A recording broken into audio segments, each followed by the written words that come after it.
नमस्कार, मैं अभिषेक कुमार आप सभी का स्वागत करता हूं फोकस स्टडी विद अभी में। तो बहुत ही इम्पॉर्टेंट वीडियो और ये मास्टर वीडियो होगा आपका और आपको इस वीडियो से काफ़ी चीज़ें सीखने को मिलेगी। सेकंड चीज़, आपको काफ़ी हेल्प मिलेगी। थर्ड चीज़, आपको जो है अगर आपका 2021 में आप अगर तैयारी कर रहे हैं, उसके साथ साथ आपका जब भी 2022 में पेपर होगा, उसके लिए भी ये जो कंटेंट है आपके लिए मोर देन सफिशिएंट होगा। जो टॉपिक हम लोग कवर करने वाले हैं इंटरनेशनल अवार्ड्स को, ठीक है भाई, इंटरनेशनल अवार्ड्स को हम लोग कवर करेंगे। सेकेंड चीज, जैसे ही कि मैंने अभी आपको कहा कि ये हमारा मास्टर वीडियो है, ये हमारा पूरा का पूरा कंप्लीट हो जाएगा अंतर्राष्ट्रीय पुरस्कार जितने भी होते हैं। हम इसमें कितने पुरस्कार को डिस्कशन करेंगे और कैसे करेंगे, तो 5 मिनट का बस हमें आप टाइम दीजिए। उसके बाद पूरी की पूरी कंटेंट की बात हम लोग करेंगे, क्लासेस जो भी पढ़ना है हमें वो सारी बातें करेंगे। सबसे पहले तो देखिए हमारा यहां से इस वीडियो से श्योर शॉट है कि आपका 3 क्वेश्चन कम से कम एग्जाम में बनेगा। कैसे? देखिए, आपके एग्जामिनेशन कोई भी पेपर है, मैंने यहाँ सारे एग्जामिनेशन को मेंशन कर रखा, आप यहाँ पे देख सकते हैं। एक तो पोर्शन बनता है आपका स्टैटिक जीके का और साथ के साथ एक पोर्शन बनता है आपका करंट अफेयर का। अवार्ड सेक्शन में मैं अगर बात कर लूँ तो कैसे, तो देखिए सबसे पहले स्टैटिक जीके, और स्टैटिक जीके में आपसे क्या पूछा जाता है चीजों को समझिएगा। तो ये वीडियो पूरा अंतर्राष्ट्रीय अवार्ड है, हमें बहुत सारे अवार्ड को नहीं पढ़ने हैं, केवल और केवल 10 अवार्ड को हम लोग यहाँ देखेंगे और हम इस टॉपिक को कंप्लीट करेंगे। देखिए, इसके बाद आपको ना तो कोई मैगजीन को फॉलो करनी है, ना कोई करंट अफेयर का डेली हो, चाहे ईयरली वाला कोई भी वीडियो, कहीं से भी आपको फॉलो करने की जरूरत नहीं है ये टॉपिक के लिए। नेक्स्ट हम लोग नेशनल राष्ट्रीय जितने भी अवार्ड है इंडिया के द्वारा जो भी दिए जाते हैं वो सारा कुछ हम लोग कवर करेंगे, ठीक है भाई। तो टोटल 10 अवार्ड कौन कौन से है? पहला जो अवार्ड होगा हमारा नोबेल पुरस्कार, बाफ्ता पुरस्कार, ऑस्कर पुरस्कार, कलिंग पुरस्कार, पुलिट्जर पुरस्कार, ग्रीन स्टार पुरस्कार, ग्रेमी पुरस्कार, रमन मैग्सेसे बुकर और आपका गोल्डन ग्लोब पुरस्कार। ये 10 पुरस्कार जहां से आपके कमीशन एग्जाम में पूछते ही पूछते हैं। आपसे कैसे पूछते हैं? या तो आपसे करंट का इशू यहां से जो भी अवार्ड बना हुआ है ये पूछ लेंगे, या फिर वहां से स्टैटिक पोर्शन बनेंगे। अब चीजों को समझिए कि क्वेश्चन आपके एग्जाम में पूछते कैसे। पहले तो आप चीजों को पैटर्न को समझ लीजिए कि आपसे कमीशन पूछता कैसे है, आपको पढ़ना कैसे है और क्या क्या चीजें आपको पढ़नी है। पहला आपको हम अभी बता रहे हैं स्टैटिक जीके। करंट अफेयर में आपको कुछ बताना नहीं है। 2021 में जिनको अवार्ड मिला है आपको उसका नाम याद करना पड़ेगा, किस सेक्टर में मिला है और किस लिए मिला, बस ये चीज आपको याद करनी है। बट स्टैटिक जीके में आपको क्या क्या याद करना पड़ता है अवार्ड सेक्शन में? पहला तो आपको पता करना पड़ता है कि जो वो अवार्ड दी जा रही है, जैसे कि नोबेल पुरस्कार दी जा रही है, या फिर ग्रीन स्टार पुरस्कार दी जा रही है, या फिर बुकर पुरस्कार दी जा रही है, ये किस सेक्टर में दी जाती है? कोई संगीत क्षेत्र में दी जाती है, या फिल्म के क्षेत्र में दी जाती है, या फिर कोई नाटक के क्षेत्र में दी जाती है? मतलब इस तरह से आपको चीजें पता होनी चाहिए। सेकंड, आपका जो क्वेश्चन बनता है स्टैटिक जीके में कि उस पुरस्कार के मतलब जो शुरुआत कब की गई थी, जैसे कि नोबेल पुरस्कार कब से देना स्टार्ट हुआ था, या फिर कह ले तो उसका एस्टेब्लिशमेंट ईयर आपसे पूछ लिया जाएगा। बुकर पुरस्कार सबसे पहले कब दिया गया था, मतलब पहली बार जो दी गई थी वो ईयर आपसे पूछी जाती है। थर्ड सवाल आपसे क्या बनता है? थर्ड सवाल पूछा जाता है कि पहले विजेता उस पुरस्कार के कौन थे, ठीक है, उनका नाम आपको याद होना चाहिए। फोर्थ क्वेश्चन आपसे क्या पूछा जाएगा? अब बस इतना चीज आपको पूछने के बाद अब वो क्या करेगा? भारत को रिलेट करेगा, इंडिया को रिलेट करेगा, ठीक है भाई। कोई भी कमीशन में चले जाएं आप तो वो पूछेगा कि जैसे नोबेल पुरस्कार के वो पहले भारतीय विजेता कौन है, ठीक है। साथ के साथ वो पहले अगर वो भारतीय कोई महिला अगर वो पुरस्कार जीती तो वो भी आपको पता होनी चाहिए, वो 1913 में हो, चाहे वो 1937 में हो, चाहे वो 1952 में हो, चाहे जब भी हो, अगर वो पहले आपको याद होना चाहिए पहले वो भारतीय महिला में और पहले भारतीय पुरुष वो विजेता पुरस्कार कौन किए हैं, ठीक है। ये चीज आपको इतना पता होना चाहिए स्टैटिक पोर्शन में जहां से आपके एग्जाम में क्वेश्चन बनते हैं, ठीक। अब मैं कोशिश करूंगा कि कुछ क्वेश्चन भी करवा दूं, बट देखिए अगर वीडियो लंबा बनेगा तो मैं क्वेश्चन नहीं कराऊंगा, क्योंकि कोई जरूरत नहीं है। मैंने हर एक किताब के सवाल को मैंने यहाँ पे टू दी पॉइंट सारी चीजें टॉपिक वाइज, जो टॉपिक से जिस अवार्ड से जो जो सवाल पूछे गए मैंने यहाँ पे कर दिए। तो आपको मैं नहीं चाहूंगा कि ज्यादा मतलब टाइम, मतलब हाँ एक होता है कि एमसीक्यू लगाने के बाद एक मतलब कि कॉन्फिडेंस फील आते, तो हो सकेगा मैं नेक्स्ट वीडियो में आपको सारा अवार्ड का जितने इंटरनेशनल अवार्ड के क्वेश्चन होंगे मैं उसको करवा दूंगा। तो बस अब ये चीजें आपको बतानी थी मुझे, और आप लोगों से रिक्वेस्ट है कि मेरा टारगेट जो है इस वीडियो में एक एज ए मोटिवेशन, मैं आपको बस आपको भी मैं आपको जैसे मैं हेल्प कर रहा हूँ तो आपका भी कुछ समर्थन चाहिए कि इस वीडियो में एटलीस्ट कम से कम 100+ लाइक मिलनी चाहिए था भाई। ठीक है भाई, 100+ लाइक कर दो, मतलब करना भी चाहिए आपको। और अगर वीडियो पूरा देखने के बाद करो, अगर आपको अच्छा लगे, आपको कुछ भी हेल्प मिले, कोई कंटेंट आपको एग्जाम ओरिएंटेड मिले तो आप इसे लाइक करें और अपने दोस्तों तक शेयर करिएगा। ठीक है, हमारा टेलीग्राम ग्रुप को भी ज्वाइन कर सकते हैं, बहुत सारे स्टूडेंट ज्वाइन किए हुए हैं, 3000 से ऊपर स्टूडेंट हैं, 3500 के आसपास, तो आप भी ज्वाइन कर सकते हैं, सारा अपडेट वहीं पे मिलता है। ठीक है भाई, तो हम लोग स्टार्ट करते हैं, एक एक अवार्ड कंप्लीट करेंगे, पूरा का 10 स्टैटिक जीके, और फिर हम लोग उसके करंट अफेयर 2021 को भी करेंगे। ठीक है, तो पहला अवार्ड जो हम लोग ले रहे हैं, जो अवार्ड होगा हमारा बुकर, बहुत ही फेमस पुरस्कार, और आपके एग्जाम में 110% लिख के दे रहा हूं, यहां से आपके स्टैटिक और करंट से भी क्वेश्चन बनेंगे, मतलब कोई भी एग्जाम दो यहां से तो कोई ना कोई शिफ्ट में पूछेगा ही भाई। तो बुकर पुरस्कार में हम सबसे पहले कवर करेंगे स्टैटिक पार्ट, और फिर हम कवर करेंगे करंट अफेयर का पार्ट। हर एक अवार्ड को हम लोग यहाँ पे देखेंगे, जितना अवार्ड यहाँ मैंने नाम लिखा है, ये सारा अवार्ड हम लोग पूरा का पूरा डिस्कशन आज खत्म करेंगे। ठीक है देखो, पहला सवाल जो आपसे पूछा जाएगा, ये जो बुकर पुरस्कार दिया जाता है, ये जो बुकर प्राइज दी जाती है, ये किस क्षेत्र में दी जाती है? तो पहला सवाल का आंसर क्या होगा, ये साहित्य के क्षेत्र में दी जाती है। ठीक है मेरे भाई, कौन से क्षेत्र में दी जाती है? साहित्य के क्षेत्र में दी जाती है। साहित्य में अगर आपको ऑप्शन ना मिले तो वो आपको ऑप्शन में दे देगा उपन्यास, हिंदी में, इंग्लिश में कह ले तो नोबेल। ठीक है, और वो नोबेल कैसे होनी चाहिए? तो इंग्लिश में। देखिए, जब स्टार्टिंग की गई थी ये बुकर प्राइज, ठीक है, ये बुकर पुरस्कार जब देना शुरू किया गया था तो किस क्षेत्र में देना स्टार्ट किया गया था? तो उपन्यास, मतलब कि साहित्य के क्षेत्र में। और वो उपन्यास कैसी होनी चाहिए थी? तो वो उपन्यास कैसी होनी चाहिए? तो इंग्लिश, उसका जो लैंग्वेज कैसा होना चाहिए? इंग्लिश लैंग्वेज होना चाहिए। ठीक है मेरे भाई, दूसरा सवाल आपसे क्या पूछता है कि बुकर पुरस्कार को, देखिए साहित्य का, अगर आपसे ऐसे भी एग्जाम में आपसे क्वेश्चन पूछ सकता है कि साहित्य का सर्वोच्च या फिर सबसे बड़ा पुरस्कार कौन सा है? तो बुकर पुरस्कार आप टिक करके आओगे। ठीक है, इसलिए हम इसे क्या कहते हैं? साहित्य का ऑस्कर भी कहते हैं। अब देखिए चीजें समझिए, और साहित्य का ऑस्कर मतलब क्या? जैसे कि फिल्म जगत यानी कि सिनेमा क्षेत्र की अगर हम बात कर ले तो सबसे बड़ी पुरस्कार कौन सी होती है? ऑस्कर। उसी प्रकार साहित्य की सबसे बड़ी, ठीक है, सर्वोत्तम पुरस्कार की बात करें तो वो कौन सी होगी? बुकर पुरस्कार। इसलिए साहित्य का जो है इसे हम क्या कहते हैं? ऑस्कर कहते हैं। सेकंड क्वेश्चन पूछेगा आपसे क्या कि साहित्य का ऑस्कर किसे कहते हैं? तो बुकर्स प्राइज को कहते हैं। किस क्षेत्र में दी जाती है? साहित्य के क्षेत्र में, या फिर उपन्यास कहेंगे। कौन सा लैंग्वेज होगा? तो वो इंग्लिश लैंग्वेज होगा। ठीक है भाई, इसकी शुरुआत कब की गई थी? 1969 में। और आपको कमेंट सेक्शन में बताना होगा, मैंने बताया भी था 1969 में किसका एस्टेब्लिशमेंट है? इसरो का। ठीक है, इसरो का आपको हेडक्वार्टर बताना होगा कमेंट करके। इसकी शुरुआत कब हुई थी? तो 1969 में जो था आपका बुकर प्राइज देना शुरू हुआ था। ठीक है भाई, अब जो स्टार्टिंग में जो ये अवार्ड देना शुरू हुआ था 1969 में, ये किसे दिया जाता था इसको समझिएगा। ये यहां से अगर सवाल बने तो बहुत अच्छे अच्छे लड़के यहां पे फंसेंगे। तो देखिए, जो स्टार्टिंग में ये प्राइज देना शुरू हुआ था, ये किन्हें दिया गया था? जितने भी कॉमनवेल्थ के जो देश सदस्य हैं। अब समझिएगा, ये राष्ट्रमंडल या कॉमनवेल्थ को क्या होता है, पहले इसको हम समझा देते हैं। देखिए, राष्ट्रमंडल का अर्थ यह होता है कि जिन भी देशों में अंग्रेजों ने अपना शासन किया है, वो सारे देश को क्या कहा जाता है? राष्ट्रमंडल के सदस्य कहा जाता है। ठीक है, या फिर हम उसको कॉमनवेल्थ कंट्री भी कहते हैं। तो टोटल ऐसे कितने देश हैं जो राष्ट्रमंडल के अंदर आते हैं? तो 54 देश है। मतलब ये ऐसे सारे 54 देश के अंदर वो अंग्रेजों ने शासन किया, मतलब जिस जिस कंट्री में अंग्रेजों ने शासन किया है, जैसे कि भारत में भी, तो भारत भी कॉमनवेल्थ का सदस्य होगा। उसी प्रकार ये जो अवार्ड देना शुरू हुआ था स्टार्टिंग में, जितने भी कॉमनवेल्थ के जितने भी सदस्य थे, जो देश, उनको दिया जाता था। साथ के साथ आयरलैंड और जिम्बाब्वे, मतलब कॉमनवेल्थ की बात कर ले तो 54 देश, इधर 55 और इधर 56, टोटल 56 देश के जितने महत्वपूर्ण साहित्यकार थे उनमें से चूज किया जाता था, उनकी लिस्टिंग की जाती थी। वहां से फिर जो विनर होते थे उनको ये बुकर्स प्राइज दिया जाता था। जो कंट्री के जो साहित्यकार उपन्यास लिखते थे और जो बहुत अच्छे होते थे, बहुत ही ज्यादा इंफॉर्मेटिव, बहुत ही ज्यादा कलेक्टिव, बहुत ही ज्यादा अट्रैक्टिव, बहुत ही ज्यादा इंफॉर्मेटिव जो होती थी साहित्यकार, जो उपन्यास होते थे, उनको क्या किए जाते थे? ये सिलेक्ट करते थे और फिर वहां से उनमें से किसी एक को ये बुकर्स प्राइज दिया जाता था।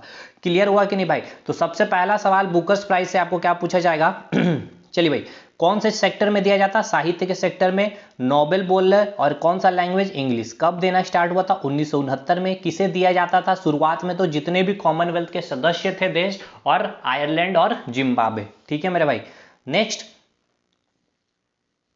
2005 की बात कर रहे हैं। देखिए जब 2005 जब आई, हमने देखा कि स्टार्टिंग में जो ये नोबेल प्राइज दी जाती थी केवल और केवल कॉमनवेल्थ के जो जो देश सदस्य थे उनको, और आपके आयरलैंड और जो जिम्बाब्वे हैं उनको दिए जाती थी। लेकिन 2005 में क्या हुआ था, ये बुकर प्राइज को दो भागों में बांटा गया था। ठीक है, दो भाग में बांटा गया था। पहला जो भाग रखा गया था मैन बुकर पुरस्कार, और दूसरा जो रखा गया था मैन बुकर अंतरराष्ट्रीय पुरस्कार, इंग्लिश में कह ले तो मैन बुकर इंटरनेशनल अवार्ड। ठीक है, अब इसके दोनों पुरस्कार के बीच के डिफरेंस को समझ लीजिए। देखिए मैन बुकर पुरस्कार किनको दिया जाता था, वो सारे राष्ट्रमंडल के जो भी देश, ठीक है, जो सदस्य होते थे उनको दिया जाता था। मतलब उस देश के जो महत्वपूर्ण प्रमुख साहित्यकार जो होते थे जिनका सिलेक्शन होता था उनको क्या किया जाता था, मैन बुकर पुरस्कार दिया जाता था। लेकिन ये जो मैन बुकर अंतरराष्ट्रीय पुरस्कार जो 2005 के बाद में ये बुकर पुरस्कार को दो भाग में बांटा गया, मैन बुकर पुरस्कार और मैन बुकर अंतरराष्ट्रीय पुरस्कार, ये जो पुरस्कार था वो किसी भी देश के साहित्यकार, चाहे वो कॉमनवेल्थ का सदस्य हो या ना हो, कोई भी देश का साहित्यकार को, कोई भी देश के साहित्यकार को मैन बुकर अंतरराष्ट्रीय पुरस्कार दिया जाता था।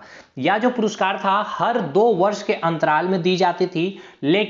लेकिन 2015 से यह प्रत्येक वर्ष दी जाने लगी। तो यह बहुत अच्छा सवाल आपसे पूछा गया था यूपीपीसीएस में, और वहीं से मैंने ये डाटा लिया है कि मैन बुकर अंतरराष्ट्रीय पुरस्कार को कब से प्रत्येक वर्ष दी जाने लगी थी। ठीक है, अब यहां से सवाल अगर पूछ लिया जाए, अब सभी क्या कर रहे हैं, मैन बुकर अंतरराष्ट्रीय पुरस्कार 2021 में किनको मिला ये याद करके जा रहे हैं, बट सवाल पूछा जा रहा है कि मैन बुकर अंतरराष्ट्रीय पुरस्कार को कब, किस वर्ष से प्रत्येक वर्ष दी जाने लगी थी। क्योंकि 2005 में जो बुकर पुरस्कार को दो भाग में बांटा गया था, मैन बुकर पुरस्कार और मैन बुकर अंतरराष्ट्रीय पुरस्कार, 2005 से ये प्रत्येक 2 वर्ष के अंतराल में दी जाती थी। लेकिन 2005 से इसे प्रत्येक वर्ष दी जाने शुरू कर दी गई थी। ठीक है मेरे भाई, तो यहाँ पे डिफरेंसेस समझ में आ गई होगी। 2005 में जो मैन बुकर पुरस्कार को जो दो भाग में बांटा गया था, मैन बुकर पुरस्कार और मैन बुकर अंतरराष्ट्रीय पुरस्कार, ठीक है, इनके बीच डिफरेंसेस आपको क्लियर होगी। अब कुछ स्टैटिक पार्ट, जैसे हमने कहा था कि पहले विजेता, पहले भारतीय कुछ अगर हैं तो वैसे सारी चीजें हमें याद करनी पड़ेगी। तो पहले बुकर प्राइज के जो विजेता रहे हैं उनका नाम आपको पूछा जाएगा कि फर्स्ट बुकर प्राइज जो विनर है उनका नाम है पीएच न्यूबाई। ठीक है, 1969 में जो आपका बुकर पुरस्कार देना शुरू हुआ था वो पहले विजेता कौन थे, किनको मिला था, तो पीएच न्यूबाई को। और आपसे क्यों ना कमीशन आपसे ये पूछे कि जो उपन्यास जो नोबेल है समथिंग टू आंसर, उनके साहित्यकार का आपसे नाम क्यों ना पूछे कमीशन, क्योंकि ये पहले ऐसे पर्सन है जिनको बुकर प्राइज मिला हुआ है।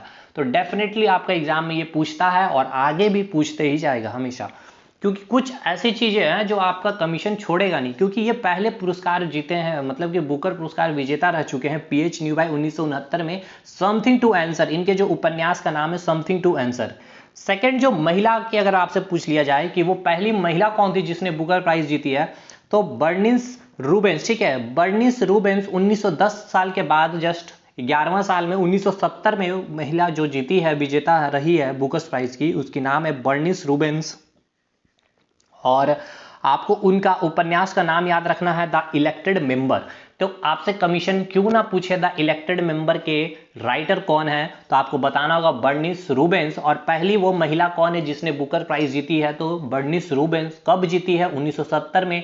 पहले पुरस्कार विजेता पुरुष में कौन रहे हैं, तो आपको नाम बताना होगा पीएच न्यूबाई 1969 में समथिंग टू आंसर उपन्यास के लिए, समथिंग टू आंसर नोबेल के लिए। ठीक है मेरे भाई, क्लियर। अब भारतीय कौन कौन से भारतीय को बुकर प्राइज मिला है ये बहुत महत्वपूर्ण है, और 110% लिख लीजिए। और जो काफी दिनों से अगर तैयारी कर रहे हैं तो उनको पता है कि यहां से क्वेश्चन पूछा गया है। ठीक है भाई तो पहले वैसे भारतीय का नाम आपको याद रखना है जो 1971 में जिनको मिला था।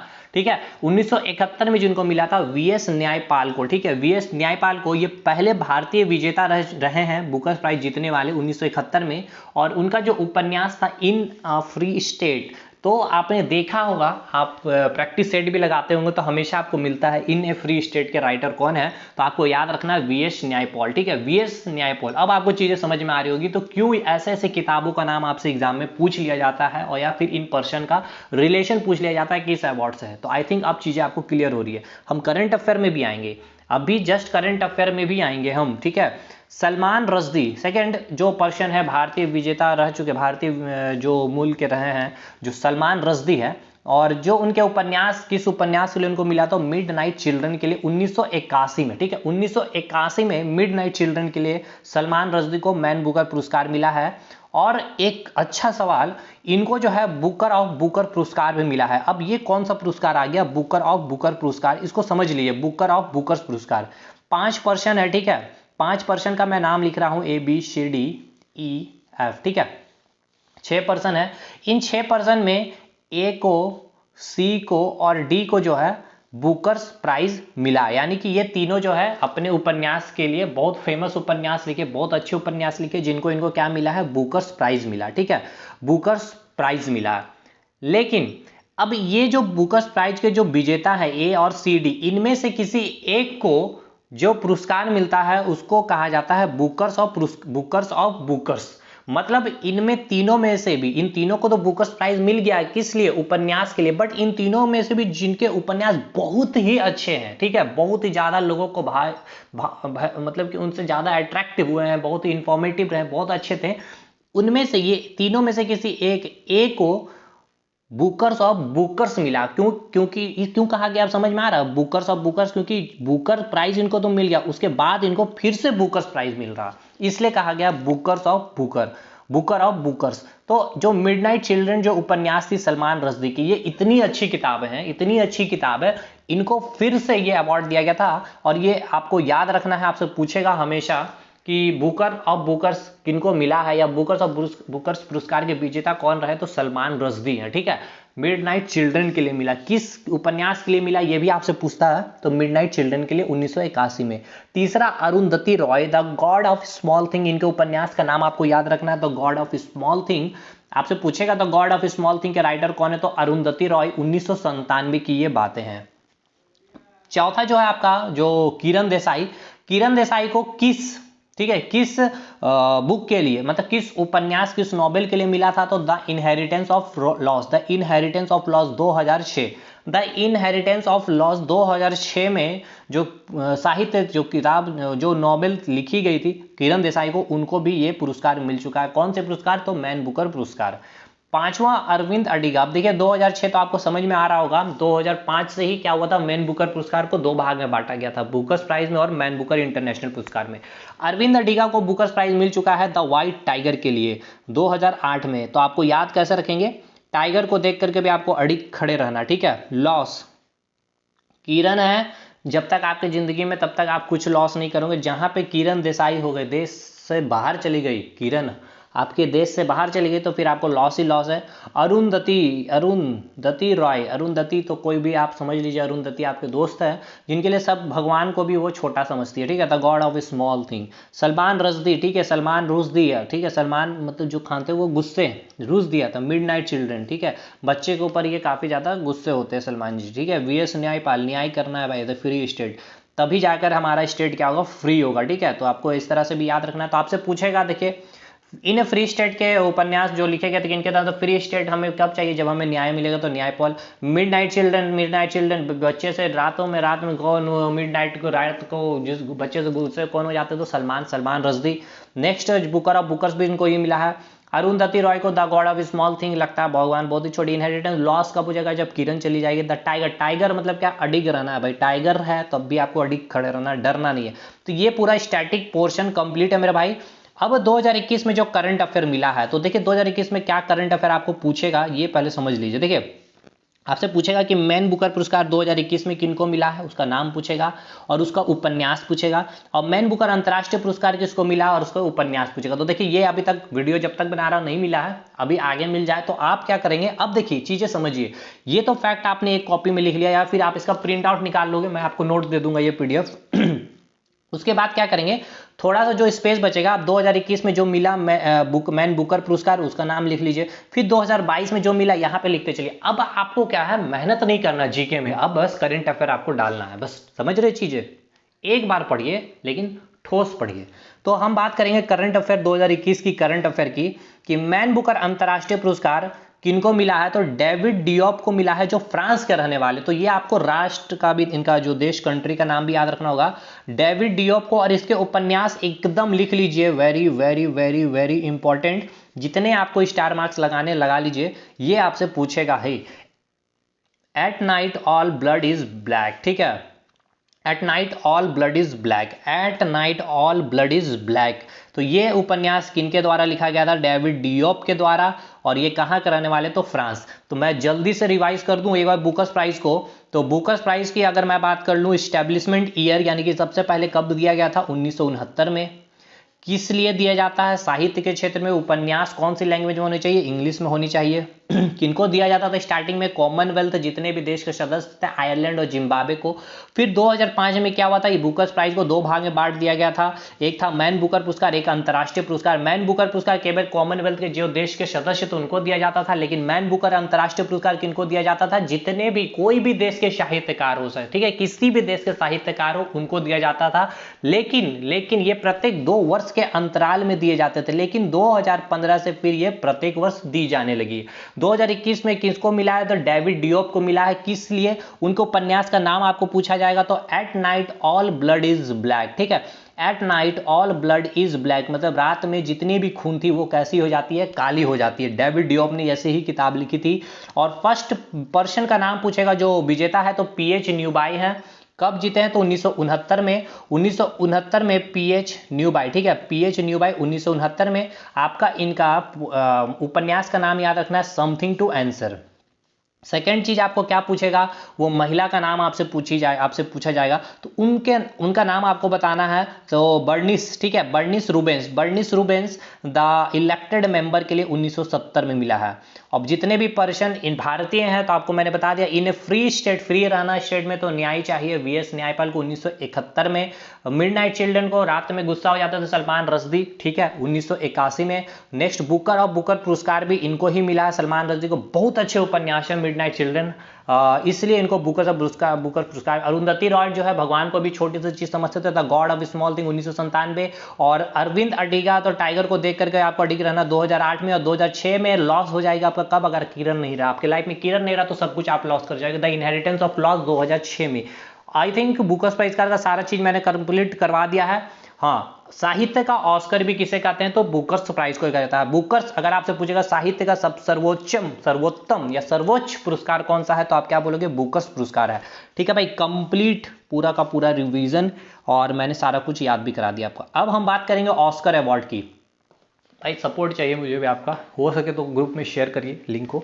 नेक्स्ट अवार्ड जो है हमारा ऑस्कर अवार्ड। और फिल्म जगत की अगर सबसे सर्वोत्तम पुरस्कार की अगर हम बात करें तो वो कौन सा अवार्ड होगा? आपसे पूछेगा सवाल इस तरह से कि साहित्य का सर्वोत्तम पुरस्कार, सर्वोच्च पुरस्कार कौन सी है, तो आपको बताना होगा। 3-4 ऑप्शन दे दिया जाएगा और वो सारे अवार्ड पुरस्कार जो है आपके साहित्य में दी जाती है, लेकिन आपसे पूछा जाएगा सर्वोत्तम पुरस्कार कौन सा साहित्य के क्षेत्र में, आप क्या कहेंगे? बुकर्स पुरस्कार। ठीक है भाई, बुकर्स पुरस्कार। क्लियर। नेक्स्ट अब आपसे बात करेंगे हम ऑस्कर पुरस्कार। तो मैं अभी आपको बता रहा हूं कि फिल्म जगत के सर्वोत्तम पुरस्कार जो है, ठीक है, सर्वोच्च पुरस्कार जो है वो कौन सा है आपका? तो ऑस्कर अवार्ड है। ठीक है भाई, ऑस्कर अवार्ड। अब हम ऑस्कर अवार्ड को सारा एक एक चीज कैसे कवर करेंगे? स्टैटिक पार्ट पहले करेंगे, फिर करंट अफेयर्स वाला पार्ट करेंगे। तो चलिए, पहला जो सवाल आपसे पूछेगा कि देखिए, जो ऑस्कर अवार्ड को अभी हम लोग कहते हैं, जो ऑस्कर अवार्ड, इसको पहले किस नाम से जाना जाता था? इनको जो पहले हम कहते थे एकेडमी पुरस्कार कहते थे। ठीक है मेरे भाई, पहले जो हम इनको जानते थे एकेडमी पुरस्कार के नाम से। तो कमीशन जो है आपसे पूछता है एकेडमी पुरस्कार 2021 में किन को मिला है, या फिर एकेडमी पुरस्कार किस क्षेत्र में दी जाती है। ये सबसे अच्छा सवाल बन गया था जो जब पूछा गया था कि एकेडमी पुरस्कार किस क्षेत्र में दिया जाता है। और हम लोग जो है ऑस्कर अवार्ड के नाम से जानते ही हैं, लेकिन अब आपको पता होना चाहिए कि ऑस्कर अवार्ड को पहले जो थे एकेडमी पुरस्कार या फिर एकेडमी अवार्ड कहा जाता था। अब ये जान लीजिए कि इनको एकेडमी अवार्ड क्यों कहा जाता था, क्योंकि देखिए अमेरिका की एक एकेडमी थी जिनका नाम था academy of motion picture arts and sciences. यही जो थी ये प्रतिवर्ष ये अवार्ड को दिया जाता था इसी एकेडमी के द्वारा, इसलिए इस अवार्ड का नाम था एकेडमी पुरस्कार। बाद में जाके इसका नाम चेंज करके ऑस्कर पुरस्कार रख दिया गया या फिर ऑस्कर अवार्ड रख दिया गया। किस क्षेत्र में दिया जाता आपको पता चल गया, फिल्म के क्षेत्र में दिया जाता। फिल्म का कह ले तो विश्व का सर्वोत्तम पुरस्कार फिल्म में जगत में कौन सा, तो ऑस्कर अवार्ड होगा। ठीक है, साहित्य में बोल ले तो बुकर्स पुरस्कार। अब मैं इतना बार बार ज्यादा फोर्स डाल रहा हूं क्योंकि ये सब पूछा गया सवाल है। अब यही मैं फिर बाद में क्या करूंगा, एमसीक्यू में यही करवाऊंगा ज्यादा से ज्यादा, इसके अलावा तो कुछ नहीं करा सकता भाई। ठीक है, नेक्स्ट फर्स्ट अवार्ड जब मतलब दी गई थी, ये कब दी गई थी, तो 1929 में। ऑस्कर अवार्ड जो दी गई थी 1929 में दी गई थी, यानी कि शुरुआत जो की गई थी इस पुरस्कार की 1929। लेकिन बुकर्स पुरस्कार के अगर आपसे ईयर पूछ लिया जाए तो क्या किन्हीं को याद है बुकर्स पुरस्कार कब दिया गया था? कोई इतने मतलब कि ज़्यादा सीरियस होकर के कोई पढ़ रहा है भाई? तो कमेंट करके मुझे बताइए। हालांकि आप लोग कमेंट क्या करेंगे, अभी आप जाएंगे इस तरह से देख लेंगे बुकर्स पुरस्कार कब दिया गया था, ठीक है ना भाई। और मैंने यही चीज बताया था कि बुकर्स पुरस्कार 1969 के साथ साथ आपको याद रखना इसरो का इस्टेब्लिशमेंट ईयर भी और उसका हेडक्वार्टर मैंने आपसे पूछा।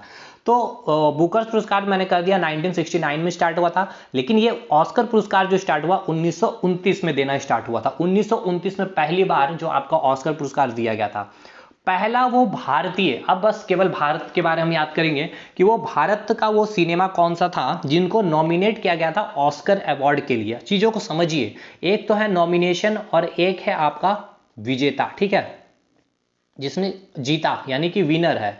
एक विनर है और एक नॉमिनेशन है, इसको समझिए। देखिए अब ऑस्कर अवार्ड मिला तो भारत की तरफ से भी भेजा गया ये फिल्म का, तो इसमें से नॉमिनेट किया गया ऑस्कर अवार्ड के लिए, ठीक है। तो वो नाम पूछा गया क्योंकि बहुत महत्वपूर्ण है कि भारत का कोई फिल्म नॉमिनेट हुआ है ऑस्कर अवार्ड के लिए। हालांकि उनको अवार्ड मिला नहीं है वो, देखिए भारत ने यहाँ से 2 फिल्म भेजा, ए और बी को। अब ऑस्कर अवार्ड के लिए जो अकेडमी है, अकेडमी मैंने अभी नाम जो बताया, academy of motion picture arts and sciences ने ए बी में से ए को नॉमिनेट कर लिया इस फिल्म का, इन्होंने सिलेक्शन बनाया। फिर इन्होंने 5-6 फिल्म रखा है, कोई अफ्रीका की होगी, कोई अमेरिका की होगी, कहीं की भी होगी, और उनमें से 5 में इन्होंने रख लिया ए डी ई एफ। अब इनमें से किसी एक को दिया, लेकिन ए को नहीं मिला वो ऑस्कर अवार्ड। तो देखिए नॉमिनेट होना भी बहुत बड़ा बात है, भारत का कोई फिल्म नॉमिनेट हो रहा, विश्व स्तर की बात हम कर रहे हैं, ठीक है। तो समझिए यही चीज आपसे इसलिए पूछता है एग्जाम में, प्रत्येक बार पूछा, आपने देखा होगा मदर इंडिया का नाम आपने सुना भी होगा, इनके डायरेक्टर के नाम भी पूछे जाते हैं, इनको कब नॉमिनेट किया गया था ऑस्कर अवार्ड के लिए, ये ईयर भी इसीलिए पूछा जाता है, क्या काफी महत्वपूर्ण हो जाता है। तो वैसा पहला भारतीय सिनेमा जो ऑस्कर के लिए नॉमिनेट नामित हुआ था तो 1958 में, वो फिल्म का नाम क्या है, मदर इंडिया, ठीक है भाई मेरे, मदर इंडिया। और आपसे एग्जाम में पूछता है कि ये जो मदर इंडिया को किस, देखिए ऑस्कर अवार्ड बहुत सारे क्षेत्र में दिए जाते थे, ठीक है ना भाई, तो ये कौन से क्षेत्र में दिए जाते, जैसे कि कोई फिल्म है तो अब फिल्म का कुछ उसमें कोई कॉस्ट्यूम डिजाइन कर लिया गया है, या उसके म्यूजिक के लिए दिया गया, कोई रिलिक्स के लिए दिया गया है, कोई अच्छे उसमें सॉन्ग है उसके लिए दिए जाते हैं। तो ये जो अवार्ड जो नॉमिनेट किया गया था मदर इंडिया फिल्म को, किस कैटेगरी में नॉमिनेट किया गया था, तो बेस्ट फॉरेन लैंग्वेज फिल्म के लिए, ठीक है। ये भी पूछेगा आपसे एग्जाम में कि मदर इंडिया को जो नॉमिनेट किया गया था ऑस्कर अवार्ड के लिए 1958 में, किस क्षेत्र में, किस कैटेगरी में, तो बेस्ट फॉरेन लैंग्वेज फिल्म के लिए इनको जो नॉमिनेट किया गया था, आप देख ले सकते हो नामित किया गया था कब, 1958 में। मदर इंडिया का आपसे डायरेक्टर का नाम पूछेगा तो महबूब खान, ठीक है भाई, महबूब खान जो है इसके डायरेक्टर का नाम आपको याद रखना है। तो पहला जब ये अवार्ड शुरुआत की गई थी 1929 में, बुकर्स प्राइज 1969 में, पहला भारतीय फिल्म कौन सा है जिसको नॉमिनेट किया गया था ऑस्कर अवार्ड के लिए, 1900 कब किया गया था, 1958 में। और आपको कौन सा फिल्म था, मदर इंडिया। मदर इंडिया का डायरेक्टर कौन है, तो महबूब खान है। और ये जो कैटेगरी कौन सी थी, जो थी जिनके लिए इनको नॉमिनेट किया गया था, बेस्ट फॉरेन लैंग्वेज फिल्म के लिए। सेकंड हम आते हैं पॉइंट पे कि वो पहला भारतीय फिल्म कौन था जिसने ऑस्कर अवार्ड को जीता, ठीक है, ये जीता है, ये विनर है, और वो नॉमिनेट हुआ था केवल, तो वो फिल्म का नाम है गांधी। और गांधी फिल्म को जो जीता था वो कब जीता था, 1983 में जीता था। और किनको मिला था ऑस्कर अवार्ड गांधी फिल्म के लिए, किनको मिला था, भानु अथैया, ये एक महिला है, ठीक है, भानु अथैया एक महिला है। उनको किस लिए मिला था कि ये गांधी फिल्म में जो कॉस्ट्यूम जो डिजाइन किए गए थे इनके द्वारा, ठीक है, तो बेस्ट कॉस्ट्यूम डिजाइन, मतलब जो वेशभूषा जो इस फिल्म में जो दिया गया था पहनने के लिए एक्टर एक्ट्रेस और जो भी वहां पे पार्टिसिपेंट जो कर रहे थे फिल्म में, उनको जो कॉस्ट्यूम इनके जो लिए जो डिजाइन किए गए थे भानु अथैया के द्वारा, और ये इतने अच्छे डिजाइन किए गए थे, इनके लिए ऑस्कर अवार्ड इनको 1983 में मिला है। तो आपसे पूछा जाएगा कि वो पहला भारतीय फिल्म कौन सा है जिसे नामित किया गया था, तो 1958 में मदर इंडिया। मदर इंडिया का director Mehboob Khan, best foreign language film के लिए। वो पहले भारतीय फिल्म कौन थे जिसने ऑस्कर अवार्ड जीता है, तो आप बताओगे गांधी, कब, 1983 में। और किस से मिला था, तो भानु अथैया एक महिला है, बेस्ट कॉस्ट्यूम डिजाइन के लिए, ठीक है मेरे भाई। अब आइए भाई, कुछ ऐसे ऐसे प्रश्न हैं जो आपसे एग्जाम में पूछे जाते हैं, और इसीलिए पूछे जाते हैं क्योंकि वो भारतीय हैं। और रविशंकर का नाम आपसे कई बार पूछा गया है कि यह किस जगत से बिलोंग करते हैं, फेमस पर्सनैलिटी में आपसे पूछा जाता है, तो ये फिल्म के क्षेत्र से बिलोंग करते हैं।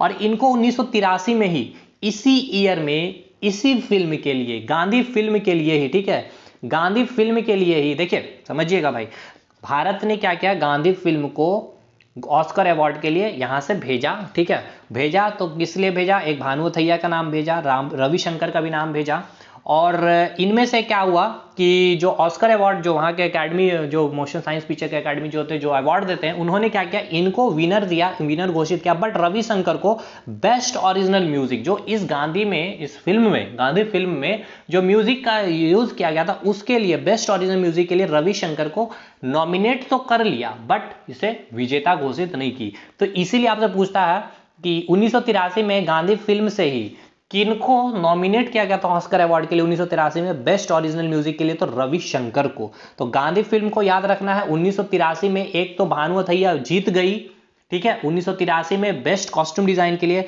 बट इसी गांधी फिल्म के लिए 1983 में बेस्ट ओरिजिनल म्यूजिक के लिए रविशंकर को जो है नॉमिनेट किया गया था ऑस्कर अवार्ड के लिए। नेक्स्ट, दूसरी वो कौन सी भारतीय फिल्म है जो ऑस्कर के लिए नामित हुई थी? पहली नामित कौन सी हुई? Mother India, Mehboob Khan, best foreign language film के लिए, और कब? तो 1958 में। दूसरी फिल्म जो नामित हुई थी 1988 में, सलाम बम्बई को, ठीक है, सलाम बम्बई को, ये फिल्म है, फिल्म का नाम है सलाम बम्बई को नामित किया गया था ऑस्कर अवार्ड के लिए 1988 में। और किनको, जो मतलब जो इनके फिल्म के जो डायरेक्टर है, सलाम बम्बई के डायरेक्टर कौन है? तो मीरा नायर, ठीक है भाई, मीरा नायर जो है इनके निर्देशक है, या फिर कह ले तो इनके डायरेक्टर है।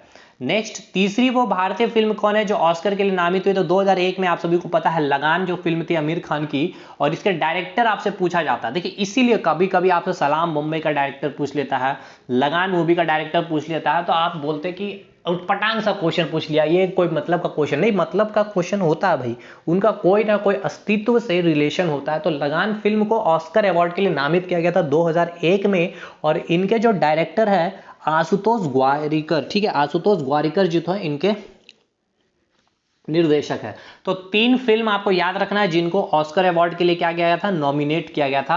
पहला कौन है? Mother India, Mehboob Khan, best foreign language film के लिए 1958 में। सेकंड फिल्म जिसको नॉमिनेट किया गया था, आपको बोलना है सलाम बम्बई को 1988 में, और सलाम बम्बई के डायरेक्टर का नाम क्या है? नायर जी, ठीक है, नायर, मीरा नायर जी। थर्ड फिल्म कौन है? तो 2001 में रिलीज जो हुआ था लगान फिल्म, इसको नॉमिनेट किया गया था, लगान फिल्म का डायरेक्टर ग्वारिकर, ठीक है, आशुतोष ग्वारिकर।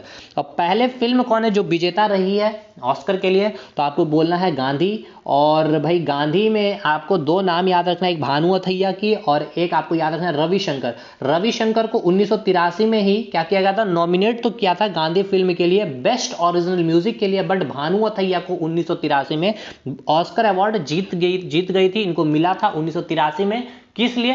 किस क्षेत्र में? बेस्ट कॉस्ट्यूम डिजाइन के लिए। यहां तक क्लियर होगा आपको।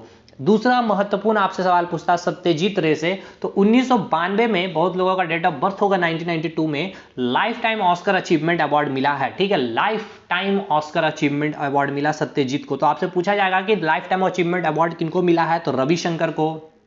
देखिए यही फंस जाइएगा, रविशंकर आप देखेंगे अरे चलो ये भी हमने ऑस्कर अवार्ड में पढ़ लिया, सत्यजीत अरे भाई इसको भी हमने पढ़ लिया है। दूसरा नाम आप जब देखेंगे तो अरे भाई हमने तो ये भी नाम पढ़ लिया है, जैसे कि अगर आप यहाँ पे आएंगे तो भानुमथैया का भी नाम हमने पढ़ लिया है।